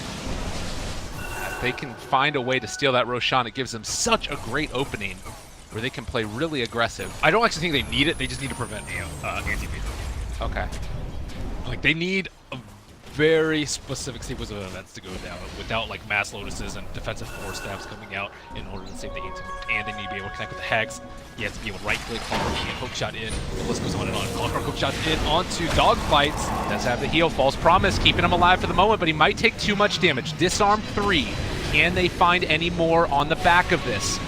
Weaver still taking a lot of damage. Has time-lapse himself, but is just going to be brought down. Does he need to buy back for this one? Kind of depends on what else happens. Anti-Mage buys an Aghanim Scepter in the middle of all of this. Is he going to end up leaving? The BKB is popped. He's taking a ton of damage. They are going to be able to kill off another, and now Ghost, or rather Cold Snap, is used onto Paparazzi. He's trying to get out of here, but still in trouble. trying to run. The hook shot connects. They caught Paparazzi as well. That's 3 dead. They all have buyback. But Empire, the path to Roche is open if they want to go for it. Did he reflect a hex or something like that? I'm not sure what he reflected. I don't know, but it was there in the last second. Resolution brought it out to him. Oh, that's like Empire gonna have the lead now with this Aegis. Surely I can test this. It's way too far out. Now Viper 6 level. It's been that long into the game, so Viper will carry the cheese. Rezo with Aegis. Surely the right choice because he still does not have buyback for a few minutes. And now I think IG Vitality has to play defensively while they don't have buybacks. All right, how the tables have turned, really. 67 minutes in, and we're looking at this situation now where you have buyback off cooldown in 4 minutes, but more importantly, the Aegis there for Rezo. And then you said those 3 heroes that don't have it for IGV. Can they hold? Like, is this something where you can just try and, you know, bum rush the last set of barracks for Empire? They've held for like the last 30 minutes. Okay. So I think it's super easy with Nyx. Oh, it's not super easy. It's much easier when Nyx tests his eggs. I think the more important part about the last 5 minutes that's happened is that Empire found a way to beat IG Vitality in the team fight. Is to go in on dogfights. Dogfights, you blow a false promise, and then all you really have left is the time lapse. You want to be able to stagger your cooldowns. 1 time lapse on someone, 1 false promise on someone, then you time lapse again after coming back up, or stab someone. Like you want to be able to save multiple people, but this way they have a hard time saving even one person. Dogfights playing it fast and loose. Resolution taking the other one. They're forced to use a glyph, but they've already lost a range barracks on the middle lane. Can they take more? FN taking a lot of damage is going to be able to disjoin a couple of those last attacks coming through from Zakata, and still the illusions are hitting in the bottom lane. Paparazzi looking for an opening onto Anti-Mage, but they just can't find it. And they still have to deal with these creeps that are coming through the top. It is so hard to deal with this methodical push coming in from Team Empire. Wow, Drow actually went for Satanic? Satanic versus AA? What? Yeah. What? I think Scepter is really good here. It's... I mean, if you're going to be versus Megas, I guess you need both. But... Satanic usually not that much. I think he really does need damage. He needs as much damage as possible. He's sitting at 570, which is still pretty good, but we're talking about like 70 minutes. Yeah. And Anti-Mage taking him damage as a DD. Maybe the time for them to finally go for that full all-out push. But gotta play it safe. Yeah, clip down. So a momentary lapse in our... Oh my... Silent stun. They've got him caught. They've got him killed. Aegis down. Can they find any more? Dogfight's thought about chasing Roger. Thinks the better of it because FN is off to the side here. In July, still trying to do whatever he can, but they don't actually have any ability to control this Viper. But now with the BKB down, they potentially could. Glimmer Cape keeps them back, but they do have all of the Megas coming out now. IGV going to have to hold against even more. And they're even having trouble dealing even more with these illusions. Well, at least they don't have to worry about the racks anymore. It's actually kind of nice because they were split up there. They sacrificed the Aegis for the right side, threw all the attention over there. FN just right-clicked down the mid, and then Rezo got it as they went back mid. So now they can actually concentrate their defenses into one centralized point, and they have the region on the towers. So this Mega Creeps by no means spells the end of the game, because IG Vitality, they have weathered the storm until their buybacks are up again. Actually, not Invoker. Some of their buybacks are going to be up, and what are Empire going to do? Really wait for another Aegis and cheese? Like, they're not going to be easily distracted because everything's right there. You can't, like, all your screen's only going to be on those T4s just huddling around. But at the same time, as soon as they split push out the side lanes and go cliff, they're going to get pistoled by Anti-Mage, or that's what they should be worrying about. So now, you need even more items. 70 minutes, and who would think you would? But you need Vlads. It's pretty standard. You probably need a Maelstrom, I would say, on anyone. Probably Drow Ranger, I would say, needs to transition to like an Axe Mjolnir build to deal with the Megas. I don't know what's happening too much for the other guys, like what they're trying to aim for, but I don't even know if they have time to think about what items they want to get. Yeah, I mean, the pressure is coming fast and loose, and we have In July on level 25, so that Spike Carapace damage could be huge. We talked about that. Well, you don't need movement if you're just chilling at your T4s or being your egg. So, Well, they know what they need to defend and burrowed by it. Playing that lurker to absolute perfection. Okay, they're bringing a trap right now. Smoke into the mid. Hook shot connects. They found one at the very least. Trying to push him back. Invoker, is he going to be able to get out of there? He does manage to play his way out. But FN now trying to chase, trying to kill off Super. It's not going to happen. For the moment, they get the lift up onto Injuly. FN maybe a bit too far forward, but the 4 steps keeping him alive again. Tornado lifts up. Anti-Mage not quite there to do enough damage, and they have disarmed. They're starting to take him down. Ghostic goes back in again, able to catch onto Dogfights. Another pushback. Deafening Blast came, and they're trying to kill off this Viper. Does look like indeed it's going to be able to happen, and the tier 4s not taking any damage as they kill off that big bad Viper. Now Ghostic, and he ran out, is going to be able to hook shot away. But that was a great hold by IGV. Great time lapse. Empire almost sprung the trap, dude. They were so close to actually killing the Invoker. Dude, Dogfights has to be sweating so much right now. It's so crazy for them. I think like he blinked, 4-staffed, and then lifted him up, and then Anti-Mage bursted him down, tried to burst him down with the Abyssal. That was close, so close to being game over. That was 3 minutes on Invoker's buyback. They had a pretty good window there, but looks like this game is still going to go on a while longer as Vitality try to prepare for the onslaught of Mega. And now you kind of have this other avenue for finding pickoffs in the game. If you have these 4 heroes that can push out the lanes themselves, Nyx Assassin can look for a pickoff and then Boots and Travel 2 onto him. Which is risky as all hell, but it does feel like they need to make some type of risk if they want to win. Do they? You think so? You think IGV are still fine? Chill T4. It's not like Viper's getting any stronger. It's not like AM's getting any stronger. They still have Midases. No, wait. Well, maybe it is just going to be a quick kill on Maposhka regardless. Yeah, that does open up the map out a lot for them. And Drow Rangers, Marksmanship Aura gives, I'm not sure how much, 110 damage Oh my god. to the creeps. So looks like I do see a Mjolnir coming out. And, let's see. Okay, Dogfights just got crushed. Uh-oh. Well, oh, he has no buyback. Oh, wait, that's super good. he has buyback in 35 seconds. Okay. I believe, as long as he has the gold for it. Yeah, he does. He has 3,200 in the bank. Wonder if they're gonna get baited out by this. I don't know. I think the game's been so hectic that no one's been able to really keep track of buyback timer. Either side, just because they've been having in like huge team fight mostly. I mean, at the very least, they're going to be trying to, you know, force a buyback from the Weaver, but they also don't have Ancient Apparition for another 30 seconds themselves. This is a game where DPM talent is value. Super value. I think everyone has taken it. Uh-oh. Invoker lifted. Bloodthorn taking a lot of damage, but does get saved. So they're going to keep him alive for the moment, trying to refresh, trying to run. Is he going to actually live through all of that, though? They need to get to the shrine. Spooky. Nah, it wasn't enough. And he doesn't have buyback. He will very shortly, though. 3 seconds, and he'll be able to get it. All right, buyback on both Invoker and Weaver. They were able to outlast it. Okay, this is the time where they should definitely. So 75 minutes. They know they have until 83 so they can push with next Aegis. That should be fairly straightforward. I actually think they need to kill Dogfights. All in on Dogfights, and then go for it. What a game. 75 minutes in right now, 38-33, and it still doesn't feel like the lead is completely safe for either team at all. You'd definitely rather be in Empire's position, but even they're not certain favorites here. Things could the thing about this point is like you get super eager because they don't have any buybacks. Resolution is there. They get a little bit off the mark, though, able to catch on to Rubik. He is going to drop, I believe. Right click's coming through. Paparazzi trying to kill him off, but he's able to get away. Rubik making the escape, and now they've focused all their attention onto him. What's left in the tank to deal with the rest of Empire? Wait. Big deal. They almost killed Dogfights. This pair has to stay alive. Super Dogfights. I think if either of them die without buyback, it's game. Actually, I guess if any of them die without buyback, it's game. They need all 5. Nyx is there for the control.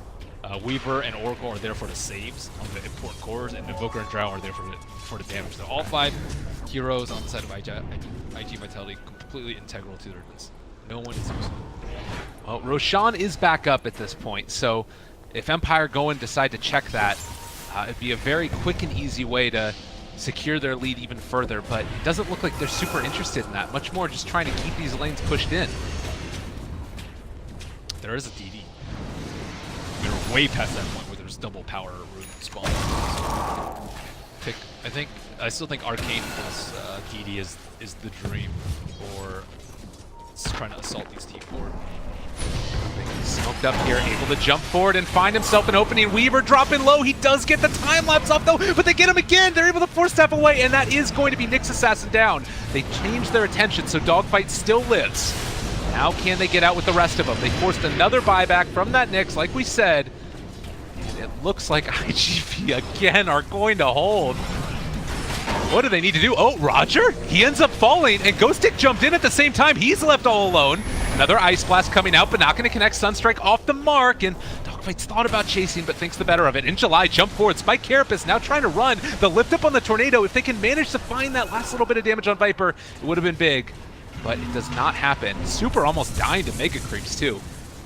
They're rotating their buybacks, though, which is kind of nice. So, who has buyback? Oracle, Drow. That's it on IG Vitality. They know how to keep the blood pumping in this one. Okay. Anti-Mage going for a Silver Edge now. So that should be his 9th, 10th, actually make that 10th item. Silver Edge is actually pretty important because they need to be able to get the jump. They can't always completely ward their base. If they drop sentries on all sides, they can just de-ward them. They can't really protect it because most of them are going to be centralized around those T towers. So being able to assault with Shadow Blade, that was the epic conclusion to one of the games in the Boston Major Finals, Grand Finals. And one of the best ways to assault the base because towers have such limited vision. People don't have room for gems. Texting is just not a thing this late into the game. Yeah. Well, IGV is still pushing out, and they're keeping that gem on Dogfights to make sure that that same thing you're talking about at least doesn't happen for now. But if they ever let up for even a second or two, that's all it takes to win the game. 4 minutes on 2 big buybacks and 6 minutes on Nyx. That's a big window. And the Asian cheese. Okay, make that 10 items. Okay, he's not going to pick it up. Look at his backpack's full. Yeah, and they're all like big ticket items too. Time to get a courier for himself as well. Might as well. What else are you spending? If I see Roger buy 1 ward, that's it. Or tome, or gem, or smoke, anything. TP scroll, they're all yours, buddy. Actually, even Roger has bots now. Oh, they lift up, they spot him out, they see him, they're able to impale, and the BKB is there. Paparazzi needs to run away. Can he get to the fountain region in time? I don't know if it's going to be enough to heal him back up. The damage might have already been dealt. Salve up quickly! Oh, needs to stay alive. He is. Okay. He wasn't quad. Min-maxer to the end. Yep. Oh, FN out of mana, but pops the BKB and wanted to kill off that Drow, but it doesn't happen. Have they baited them out enough? Ghostic is just gone. That's Aegis down. And also, they're able to impale Anti-Mage. He's in trouble. He's out of mana. He's starting to fall. Resolution dies down. He does have buyback, but that's 2 minutes without him on the field. Maybe they can force one. Roger almost dropping low to that one as well. 50 HP left for him, and Mapushka gets Tornado lifted up. They're going to try and take down the Ancient Apparition, but want to look for more. FN or Ghostic are the big targets if they can find them. FN caught, cold snapped, shaped as well. IGV might just be doing it. They're taking down all of the cores and supports of Empire. My God. What's happening? IG Vitality are playing so smoothly at this point in the game. You would think they would be choking so much under pressure. Mega creeps, like no buybacks on 3 of their cores, people getting hexed, and people coming from invis in all 3 directions inside their base. But no, they're keeping it cool. They're like saving people at like 20% from false promise and time lapse. Like they're force snapping people out of cogs even like 20 seconds into the fight. Like it's crazy how good their teamwork is right now. And I don't know if they can even force buybacks because they're up against megas, but they will be able to weather the storm until 2 of their buybacks are down, namely Paparazzi and... Well, they're looking to try and pressure right now, and if things become hectic inside the Empire base, and yeah, they have to defend. Who's going to defend their base? Oh wait, there's a helmet. Look at this army of mega melee creeps and range creeps inside their base, dude. That's crazy. That's really important. They can drag the creeps inside the fountain, and they can actually stave off their T-Force from dying. Okay, they're. Oh my God. Okay, T-Force. They're doing it. They're making this happen. There's still a T2 on top, so they can't get Megas right now.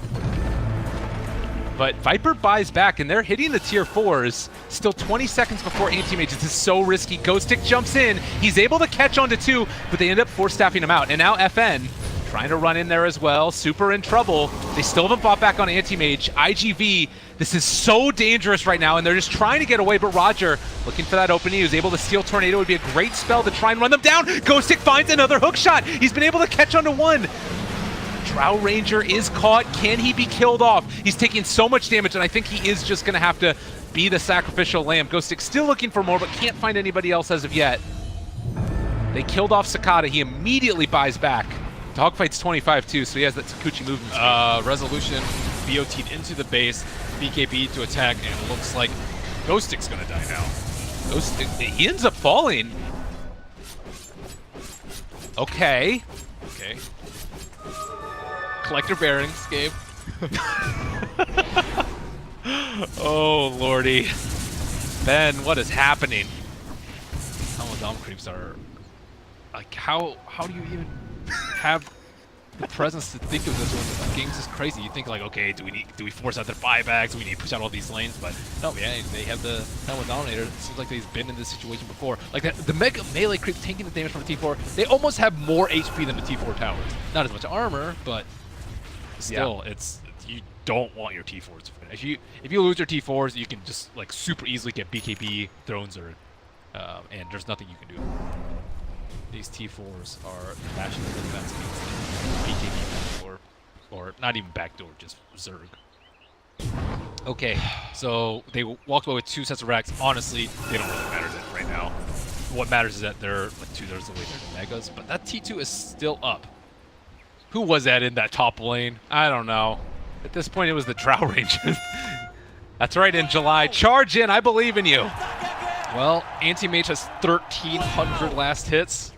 That's definitely going to be the highest, at least so far. Oh, man. Okay. Viper with the heart as well for himself. Being brought out by the courier. How much gold has been gained from GPM talent?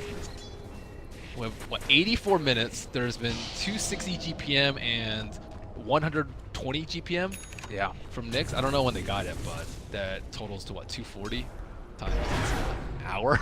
It's a lot. There's a lot of freaking GPM, man. Yeah, it's going to be nuts. And looking forward, there's a couple more 25s that are still left. Ancient Apparitions and Oracles. Ancient Apparitions is really important because they need to pop these Lincolns, and you can only false promise one of them off. Yeah. So I totally think he gets a 4. That is really good. Clockwork Battery Celebrations, whatever. 20% cooldown reduction on Rubik is okay. It's good, but it's not completely game-changing. Anyone else? Nyx has been Oracle. Oracle might hit 25. Damn. That's Either a cast 250 cast range. I mean, 2-second false promise is also pretty good. It's not like he has Refresher, though. So Oracle also going for BOTs. Okay. I need to check my max out, too. And yeah, it's looking like we are still a little ways away from Nyx, but Clockwork hooked in. They're able to find that Invoker again. He does get force-staffed away for the moment. False promise, keeping him alive, as well as the time-lapse. Combo together. FN, there's the Lotus Orb to keep him alive. He pops his BKB. Been 5 seconds for a very long time, probably more than it's been 10 seconds. Yeah. And still, nothing of value was lost. False Promise is going to be back up. Already time lapse is back up, and they can just run at it again. I don't know how you end this game. It's just so hard. Like, obviously, Empire have been win a really team close. Like, I would say like 6 or 7 times. They've been really close to killing an important hero without buyback. But IG Vitality, they keep like throwing their their buyback heroes out in front, rather. And Dogfights and Super have just been playing with the utmost consistency, saving these heroes that are on the verge of just losing the game if they die. And the thing is, Empire have just been trying so many different ways to tackle the base too. That's a cool thing. They're not just like throwing their bodies at T4 with BKBs. They're trying to shadow blade in from the side lanes. They've been BOTing in with 2 BOTs and BKBing right-clicking the towers. They've been trying to like blink initiate all on one hero while keeping the defensive heroes occupied. They've just been doing everything, and still IG Vitality have pulled steadfast. And it's really impressive too. We are starting to see as well the gem purchase and trying to take down these illusion, or rather the sentry wards that are already there, and they've caught themselves in dogfights. But he is going to jump away. A great hook shot again. Somehow Ghostic made the play, but they still get the time lapse off and are going to be able to kill off Ghostic. He has buyback, 98 seconds, and they also save the gem. Up here, Dogfights is actually the most important hero. Viper. They've caught him for the moment, but they force the buyback of the Clockwork. Clockwork trying to TP in. He's up in the top lane, but not in range of anything to happen. Dogfights is still pretty low. They're half HP right now. They hexed him. They've caught him. Viper FN out of mana, but they're able to walk away yet again. They still have False Promise too. Yeah. That's just cooled down from Roger. Yeah, so Dogfights is the most important hero, I think, killing IGV. He can save everyone else, but it's very difficult for him to save himself. They have to False Promise and time lapse on him so he doesn't die if jumped. My God. Staring out of Sal, 87 minutes in. I mean, this is game 2, and is this still our first series? This game has been going on forever. IGV not willing to give up, never surrender. And they're putting themselves in a position to win the game. I believe Aegis number 6, maybe? I don't think I've had how many Roshan I mean, look at this D4 defense. Just 2 Mega Creeps and Injali in Carapace form. That's already scary enough as is. And they're still waiting until the buybacks cool down. Drow Ranger still doesn't have 2 minutes, but it's mostly dogfights right now. Dogfights. He has the most pressure in the game because he can't die and he has to save anyone else who gets jumped.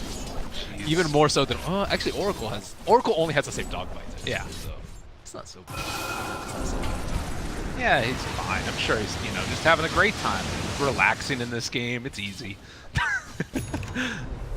Resolution ended up going back for the Diffusal Blade. We've seen a good amount of these so far. This is the pop that link. Okay.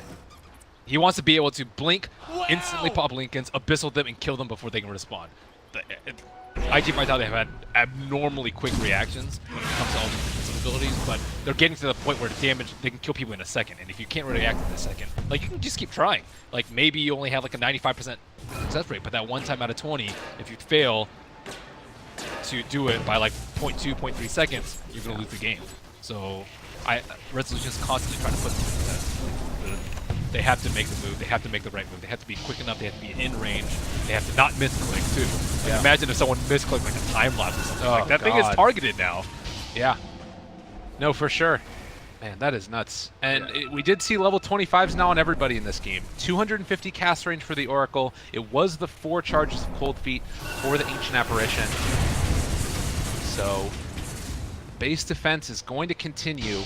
Tower regeneration on tier 4 towers. 90 minutes in. 90-minute mark. They're pausing for a little. When does the apocalypse start happening? I don't know. I mean, has it not yet? This is the little, what is it? The wake for the 89-minute guessers for predictions. Oh, let me see what I put. I think I put 80 to 80. I don't think I put 90. I'm pretty sure I didn't put 90. Yeah, I don't know if I did either. Well, I did put anti-mage with hero with most lives in the game, but that's looking good. Nicely done. I put 80 to 89. So. Well, it's like at least 90 plus. We don't even know what it's going to be now at this point. Well, they do take a short break here. Obviously, want to make sure that these players are continuing to play at the highest level possible. Fatigue always starts to set in from time to time, but wanting to make sure that it is all fine and dandy. They had to go to the bathroom, but Super Sane. So it's a good excuse. Yeah, that's completely. So next couple of minutes here, we've seen time and again them not really, like you said, throwing bodies at it, but taking a lot of different paths for trying to end the game on Empire. I think they've really tackled them all, and none have worked. Due to the good play of IGV, they tried them all. I would say I would say that Empire have been very good at pressuring IGV and just putting them to test every single way that they could possibly think of. They've been doing. Right. Like they've been smoking from the low ground. They'd pop observer wars on high ground. They like blink in initiate. I mean, they've really done anything. What have they not tried? I guess maybe I'm trying to think of anything they haven't tried yet that they could feasibly try. I guess Necrobook Siege.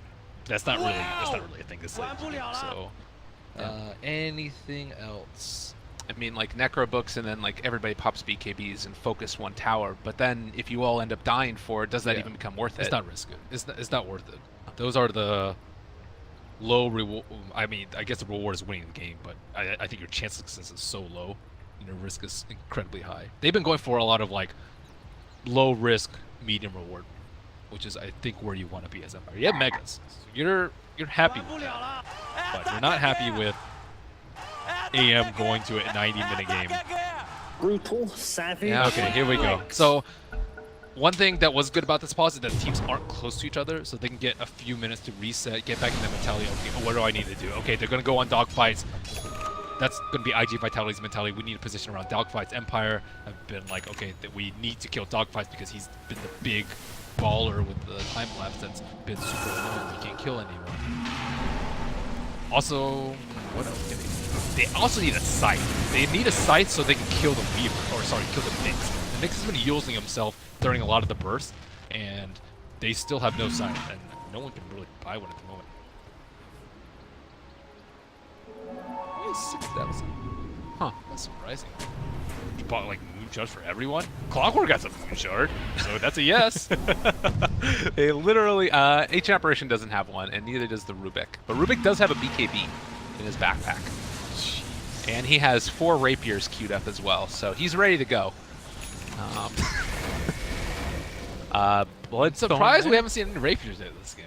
All right, 10th item for Anti-Mage, or is this the 11th? I'm not sure. He has a heart as well. Oh my goodness, what did he sell? Battlefield. Yeah. Oh wait, no, Battlefield's still there. Boots? Tread. Well, I don't even know. Scotty. Scotty. And now he's swapping out the Battle Fury for the Silver Edge and wants to go in. The other side of this is that right now, buyback, everybody has it on IG Vitality. The only person that doesn't is Ghostic. So conceivably, we could live in a world where IG Vitality can push out the lanes again and try and take tier 4s. I would say Ghostic is much less important to his team, though, than anyone else on IG Vitality. Right. Like, I think if... who's the least important person on IG Vitality? Probably... You can't even... It's Super, maybe? The Ninja Dogfights and Sakata the Paparazzi. But if Super dies, then Dogfights will die. If Dogfights die, his whole team will die. So everyone is necessary on Vitality. Whereas Ghostic, they can still do a fair amount of damage to Viper, and ATV can get off most of their game. Yes. Resolution just kind of waiting for the perfect rune. Time to wait. Yeah, checking every 2 minutes for the last 30. It looks like they also have Aegis for 1 more minute here. Large. Yeah. I mean, that's the thing is, like, even if you do get Aegis at this point, like, you start stacking cheeses, I guess? And that's the way that you try and take it? It seems so inconceivable that this game is going to end by, like, anything other than a one-team fight, but I don't know how Empire really wins a team fight when dogfights has been able to play this elusively. It's been close. I'm telling you, it's been, like, super close. It's been, like, you know, if someone was 10% slower or Empire were 10% faster, then this game would be over already a long time ago. So it's at that point where it's just a true test of skills. Guys, he's healing the freaking he's just got it going. He's ready to go. And the Viper here built into a Mjolnir next. We'll have that shortly. It just feels like they're redefining their heroes and what they need to do, like filling a different role. And that's a 4 cold feed. Is everyone level 25 yet? Yes, everyone is level 25. Everybody is level 25. There's still room to grow. Like, Miposhka doesn't have an Aghanim Scepter. That could be something else, because then False Promise no longer will be able to heal these people inside a fountain, because it doesn't last long enough. Actually, that's a really important point. He doesn't. I guess they can time lapse. Right. It at least takes away something. Yeah, you know? I think you just straight sell your Glimmer.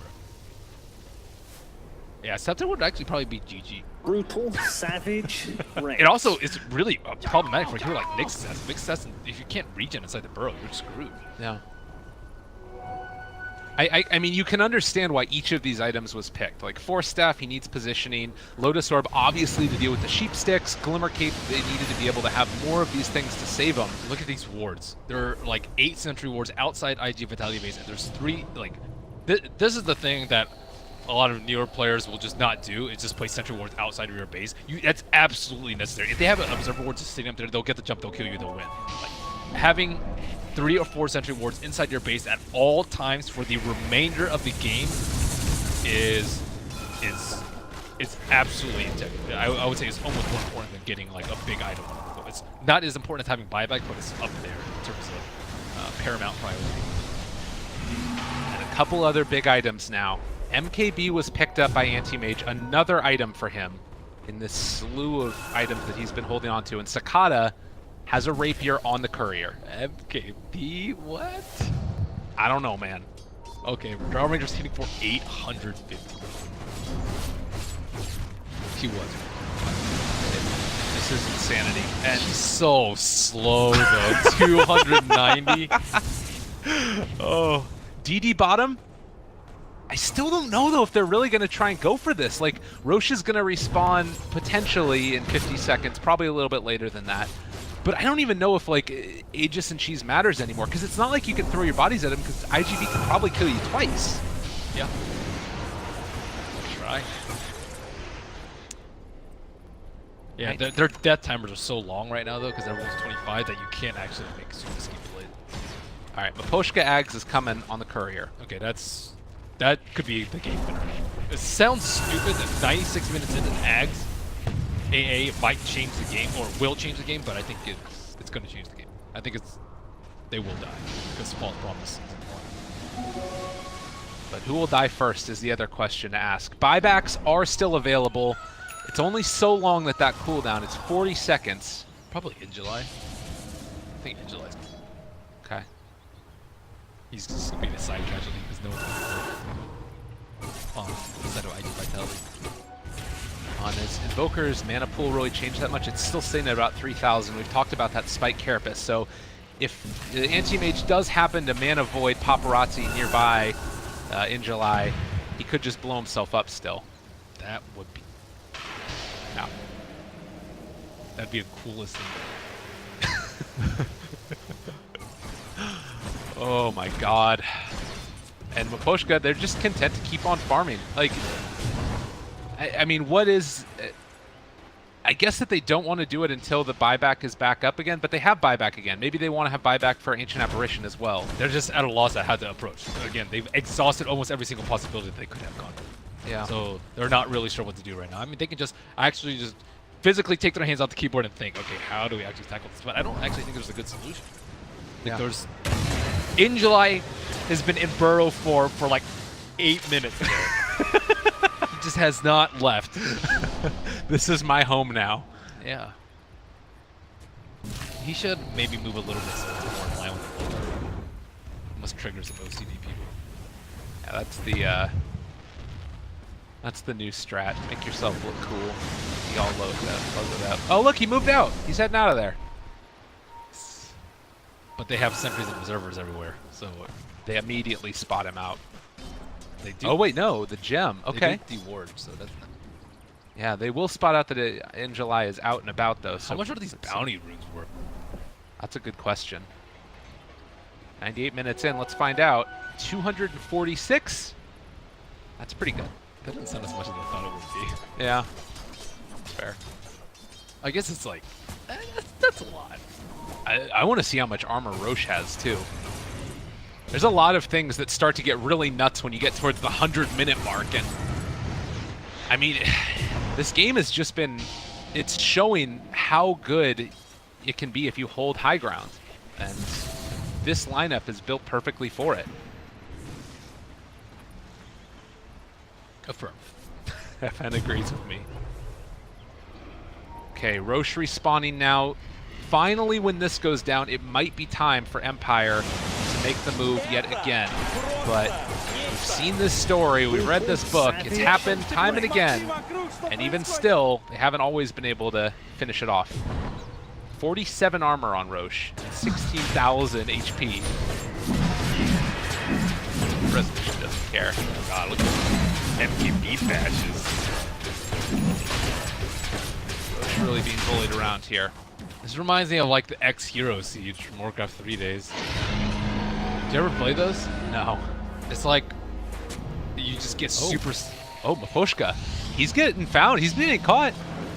They do have Gem on Nyx as well. They're going to be able to run into him. Although that being said, Super is over on the other side here, and he could get counted out by the anti-mages. They're fighting outside their base. I don't know if really this is the play that they wanted to go for. Sakata is going to be able to hop out, but Dogfight's caught. We've seen this again. He's going to be killed off. In July now, also in a little bit of trouble. They immediately buy back onto Dogfights, and in July, trying to jump away. Is he going to be able to live through all of that damage that came through towards him? No. They have buyback on the Nyx, and they might just need to use it. This could be the beginning of the ruination by GV. Also, Clockwork with that Moonshard just soloed the Weaver. He hit so hard. That's insane. Yep. I was looking at it. Drow Ranger doesn't have a Moonshard yet. Yeah, was he even able to attack that fight? I don't even know. Trying to hold the Nyx buyback. Yeah. Wait for them to make a move. Commit, make them overcommit. Get rid of the Empire buybacks. Oh, All right, they found a big one. There's the buyback from the Nyx. Time-lapse keeping Sakata alive, but now they found themselves another one. Oracle controlled for the moment. Can they kill him off? Anti-Mage is already dead. Now an opening approaches. They're trying to run down and kill off the Rubik. He's going to go down as well, and FN trying to also make the escape, but so much control, so much damage coming out. They're destroying Mapochka as well. Dogfight's able to find him, and Ghostic trying to save his buddy. He soloed him before. Can the Weaver get out of here? He's in a ton of trouble. Starting to drop low. He is going to die. No buyback, and Ghostic finally going to fall. The Aegis is coming back. FN is going to be ran at. Sakata dealing a good bit of damage, trying to stay alive, and that Satanic is going to do enough to keep him up and alive. FN falls. 4 and 5 dead from Empire. Rezo got destroyed. He died in half the duration of a Hex, I think, due to the Drow Ranger actually finally being able to right-click him. Now he's going to have to hoof it down mid. So, let's see. Weaver died, doesn't have buyback. I think they might want to like time their push so that they can force the buyback on Empire, and Weaver will be able to respawn in time. Not too sure. I mean, at this point, do you really have a game plan? Can you really prepare for what is happening next? I don't know. It seems impossible. Oracle just picked up a Maelstrom as well. Oh, they are going to get that tier 2 tower, though. Oh yeah, I forgot they could just backdoor it because it's 100 minutes in and they can do whatever they want. Creeps mean nothing. Towers are no problem. Well, 50 seconds before Weaver is up, and Empire, they don't want to try and go for this yet. Understandably. Quick, pop your Precision Aura, Sakata, get the Arcane Rune value. Oh, I believe in it. They do also have a Haste and a DD that have spawned. Oh, come on, press it, please. Oh, no. Oh, no, the small victories. All right, here it is. DD Rune, but what do you do with this? Not much. I mean, it's percentage-wise increase is not that much because she was sitting at like 750. Now she's at 1,000. 1,000. Like Just 1,000. Just 1,000. All right, 102 minutes in, another Mjolnir picked up. This time it's by the Invoker. They got around a 6,000 gold lead change in that last engagement. Gold means nothing here, Gabe. I know. It really Gold doesn't. is useless here. Anti-Mage was at like 60,000 like 30 minutes ago, and now he's dropped to 56,000. They're just numbers that mean nothing. It's gibberish right now. Net worth is just a number. Relevant. Okay, DD wearing off for Sakata. We do have Weaver back up. Buyback status. Clockwork does not have it. Ancient Apparition does not have it. And then Nyx, Weaver, and Oracle. Actually, Oracle just got buyback, but Nyx and Weaver do not. Kill Weaver, win game? We've thought that before as well. Hasn't always ended up working out. Sakata is very far out in this bottom lane. Does not have Hurricane Pike off. Cool, I just used it right there. Super. Just gonna punch Resolution. Purifying Flames for funsies. Look at all of them huddled together. Paparazzi I mean, they walk forward, they get the break, and pulling back in, that's Resolution controlled. Ghost Stick has found Super, though, starting to bring them low, and they have killed off Resolution. 90 seconds, double deafening blast, controlling, killing off the Rubik as well. IVG striding forward and taking down FN. That's 2 times in a row now, where they've been able to kill off multiples from Empire. This Hex is a big problem. Anti-Mage wasn't able to pop his BKB, didn't get Lotus Sword, didn't get 4-7, just died again to the Driver Mage. I think this could be the beginning of the buybacks. This time they didn't lose that all-important Weaver, like you said, And the Nixon. and the Nyx. Yeah, they're pushing down each of these lanes. And with bots level 2, as soon as you get the creeps into the tower bottom or mid, you can just head top. Do you want to go for Megas here or T4? I guess you have enough time to go for T3s. Or sorry, do you go for Megas or... Yeah, Megas. Oh, bottom lane, no, here. They're going to be able to open up already at the start. Sakata, he ends up getting cooked. They don't have a Hurricane Pike up on him, but they will be able to force out with another. That's a long duration, though. And it looks like they're able to force out the buybacks, not resolutions. Now the buybacks have turned. This game is insanity. 105 minutes. And while it feels like we've been on the brink of elimination for this entire time, Yeah, you still don't know who's going to win. at all.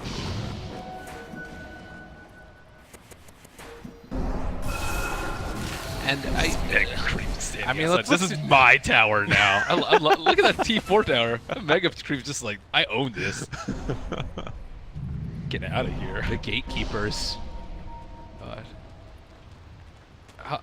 What's the timer for when creeps are equal to Mega Creeps? Well, it's clearly not now.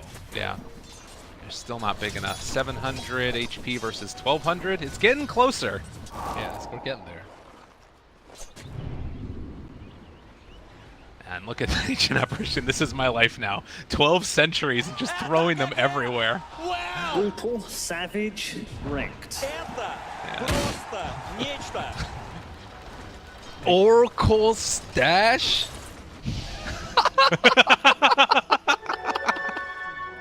Oh my god. Okay, that's the most ridiculous stash I've ever seen. All right. That has to be, like, the game has to go on for so long to actually have that many in your stash. That is great. That is beautiful. One from Roger, one from Paparazzi, one from Rezo, one from Roger, one from Resolution. Oh, man. The game has to be going on... Well, I guess if they're from multiple sides, it doesn't have to. Still. I mean, how many gems are on the ground, too? I guess. Yeah, I'm not seeing any I see other. 2 Helmet Dominators. Base and IGV. Oh my god. This game. Yeah, and Oracle, he's going to be having a Mjolnir as well in a short period of time. One thing to notice is that the Weaver was kind of switching on and off between having his Aghanims in his stash or not. He was using other items. Oh, he needs that axe. Yeah. That axe has been the saving grace for the 40 to 80 minute phase of the game. You know, I was looking at this game and I was like, it's a Drow Ranger stat. They got off to a good start. Invoker got a double kill at the start of it. This game will be over real quickly. Now we got another Divine Rapier picked up, 107 minutes in. Only 2 rapiers at this point. I mean, that's the thing too, though, is it doesn't really feel like it's What else do you buy? Yeah. Like, more Helmet Dominators? You can't get more than 5 on a team, though, and get more than 5 creeps. That was the change that they made. I think it was after that, like, Drag Neil game at Manila Masters a while ago, or Major. Relevant change. Yeah. See? Freaking Oracle's had those Sentry wards like clockwork right outside his base all the time. Now he has 5. He's upgraded. No ward that is safe from Super. Dotting their I's and Look at crossing their Viper T's. slow. Okay, after he finishes PK, watch him float across. He's like a freaking alien mothership just sailing across. He's so slow. Oh, FN. Time to buy drums to increase everyone's move speed? Maybe. Pop drums, backpack it. Oh, BKB backpack. Is it worth it to get drums? Might be. No one has boots, so that move speed increase is kind of important here. Oops, exit. Uh-oh. Just click. hopefully these players don't misclick like the CC at this point. Would be tragic. But it really does feel like, too, you know, looking at the way that the game progressed, we're not in a position where Empire feel confident, like, anywhere near the base right now. Before, they were all staying outside. I think there was a moment where Anti-Mage was, like, up on the high ground, and it feels like the momentum has turned where IGV just haven't lost a fight in a really long time. Roshan number 18 has fallen. She's just left on the ground. Who cares, right? There's a gem in there, no one too. has room for it. There's another gem that was left in there also. So that gem was left in there by Resolution. So Rezo's bought at least 3 gems this game.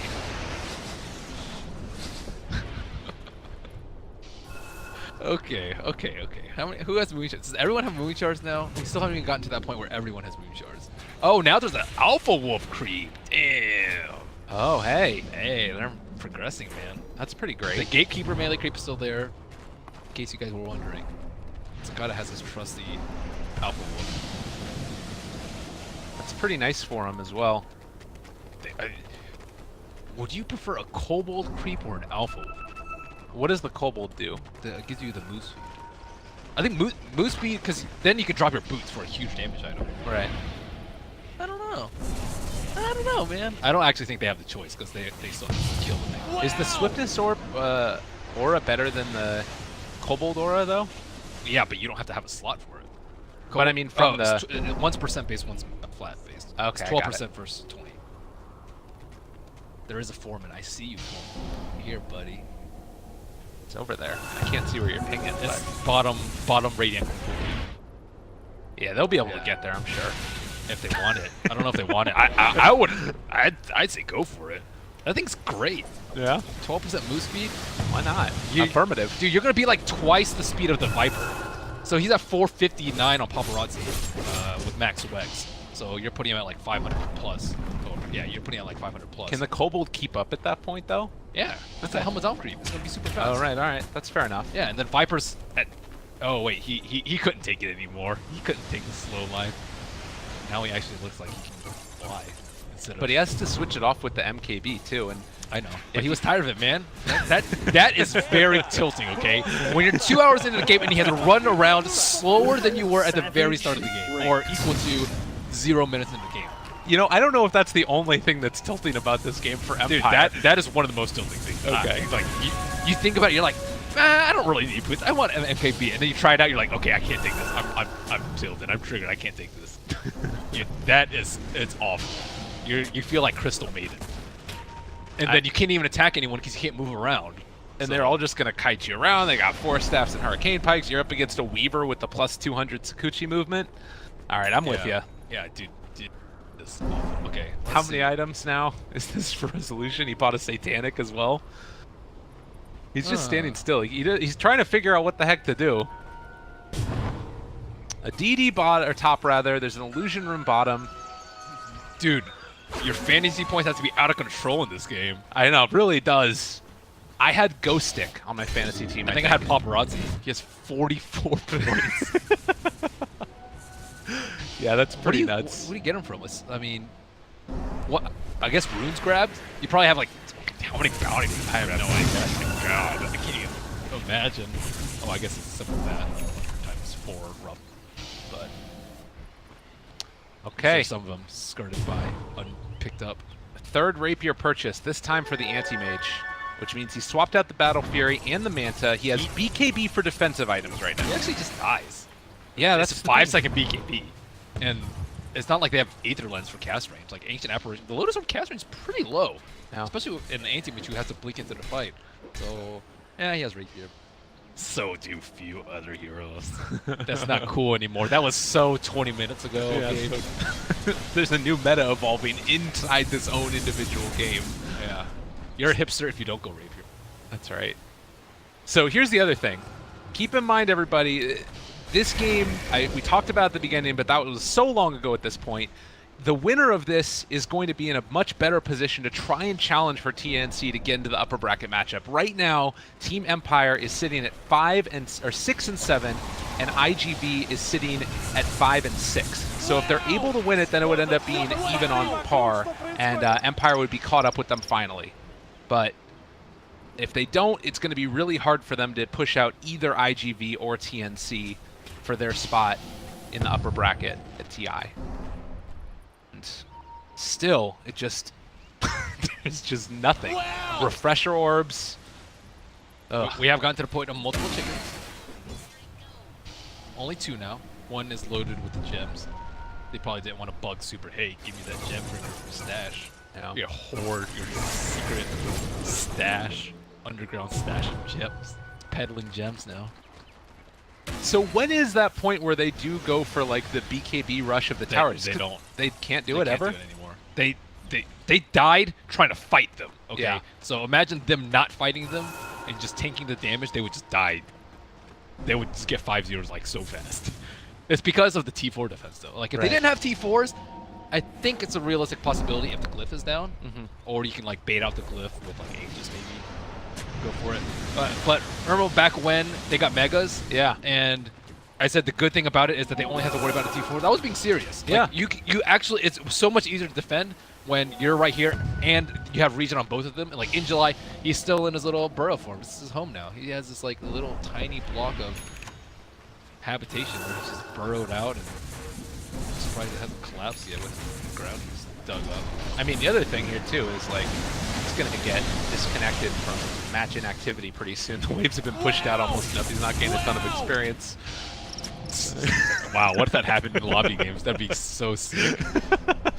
IGV in July has abandoned the game. You are free to leave.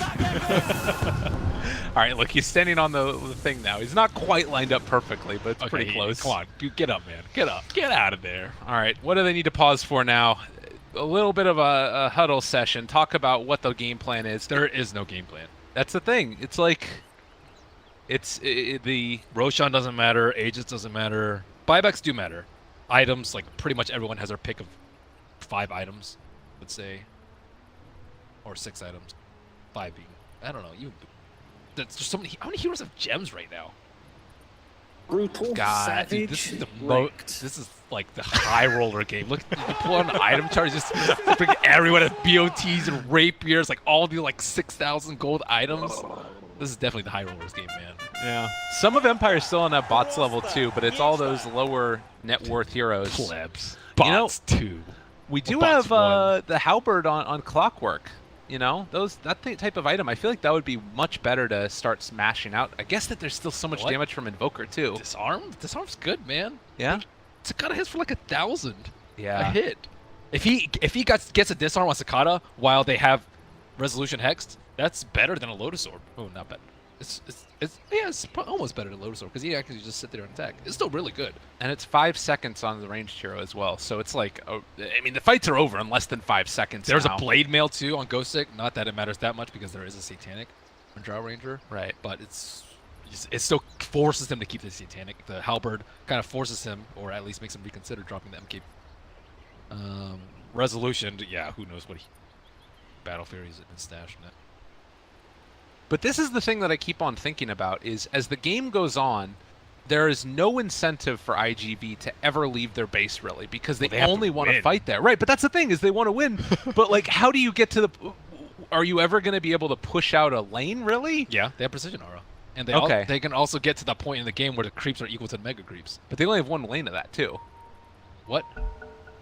Because they have you're right, the super creeps, of course. The Yeah. super creeps will be equal to the Mega Creeps. And All then right. they have the range creep aura, so they actually don't have to be there. I would say they have the edge going, like, if we, by some stroke of luck, got 4 hours in, then I think I would much prefer to be on IG Vitality side because Drow Aura is sick in that situation. Like, creeps can just solo the throne and T4s easily. Right. Especially if you have a Helmet Dominator army.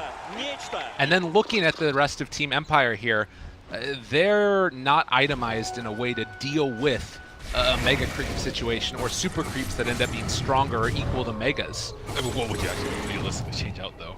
I mean, maybe, for instance, Oracle has a Maelstrom, whereas Oh, like yeah, Clockwork AA has doesn't have like one. team fight winning items, you know? Yeah. So like they might even need to start thinking about switching that back around. Oh. He's got good attack. Didn't you remember back in the day? They used to play him mid a lot because he had like a really low base attack time, and you know he could farm pretty well. Okay, we see more and more Helmet Dominators. Now, Dogfights has one. Dogfights has one, Injuly has one, and Sakata has one. Where's the third creep, bro? Where's that gatekeeper? Okay, wait, now it's Brutal, savage, ranked. This is the best part about these editions, is when the game goes late, you can see the descent into madness from all of the teams as the game just gets later and later. Is it the 2-hour mark that the terrain just starts exploding? I think it's hero dependent, like ones with a lot of particle effects. So maybe with like, you know, Octarine Core and Invoker and stuff, it will. Okay, come on, Paparazzi. Use your Refresher Orb and cast all 9 spells just for us. You know, I was thinking about this. The next level bait, IGV accidentally, in quotation marks, hit their key for fortification, gets Empire to run in, they kill them all. What do you think? Is that the strat? They haven't had use glove for the past fights. Yeah, that's true. It would be a good bait. Guillotine in. Oh, that was bait, I guess. Yeah. Sure, why not? I mean, use it or lose it, right? Who was that? That was know. Anti-Mage. Anti-Mage has 11 items. 9 Yeah. plus Abyssal and Stash plus Muja. Wow, the point where you drop your Abyssal, that is something else. That's pretty nuts. Of all the items, I never thought that he would drop his Abyssal. Did Oracle did get the GPM talent too. Thank So- God. God, so much regret if you didn't take that. That'd be the biggest regret of your TI right there, not taking the GPM talent in this game. The 30 health regen on Maposhka is pretty good too, because it's allowed him to farm up more than he would before. And he actually has a halberd now as well. So 2 halberds on Empire. Yeah, Drow Ranger might have to get BKB or pre-Manta. Yeah. Invoker does a lot of damage too. Weaver does a lot of damage. So as long as Drow's still alive, it's not the worst thing in the world that he gets disarmed for 10 seconds. And Paparazzi has that Mjolnir also in his inventory, but it's a Refresher Viper. I don't know how many of these have been played in What do you even competitive refresh? Dota. Oh, your bots? Your BKB? He doesn't even have either of them in his inventory. What would you drop? Viper Strike? Yeah. Poison know. attack. Nice. The value. The value. All right. Brutal, Well, we are savage, reaching the ranked. 2-hour mark now of game number 2, Team Empire versus IG Vitality, and every little thing matters. But it's kind of interesting too, because like even the ice, we thought that the ice blast would matter, but dogfights can just time lapse and they still win the fight regardless. So a second rapier now picked up for the anti-mage also. He's one of the. I didn't even know He you put 2 of them in him now. Okay. So he still doesn't even hit close as hard as the Drow. Oh no, he put the other one on the ground? What's he doing? Is he gonna deny it? No. Is he fed up? Courier's gonna try and pick it up. Okay. Okay, watch this Courier. Oh, Resolution. Clearly has not subscribed to the Book of. After someone picks up the rapier, you can't pick it up with Courier. But I don't think he's been in that many rapier situations before where you actually aren't gonna. If you bite on a Courier, it can stay on the Courier, but if you drop it, Courier can't pick it. And it is now in the fountain, chillin'. So Oh yeah, Roshan, you're going down, buddy. now up to, what is that? 50 Irrelevant. armor, but it still ends up falling too quickly. They've changed out the Bloodthorn long ago for FN. Roshan down, and Aegis on Clockwork yet again. Ghost Stick able to jump. She's just like, who cares? All right, it's been a while since everybody has seen the fights happen in this game, so would you care to okay. refresh Oh, us yeah. on what we're looking at? Yeah, we probably have a lot of newcomers because this game has been going on for ages. So, IG Vitality had a pretty good early game. Drow Ranger, Strat, they took down a couple of T1s. Invoker got a double kill, and Dogfights got a chicken kill during the game. So Invoker was 2-0 to start. They had a couple thousand net worth lead, but all things went poorly for them as soon as they started to push down the mid T1 on bottom.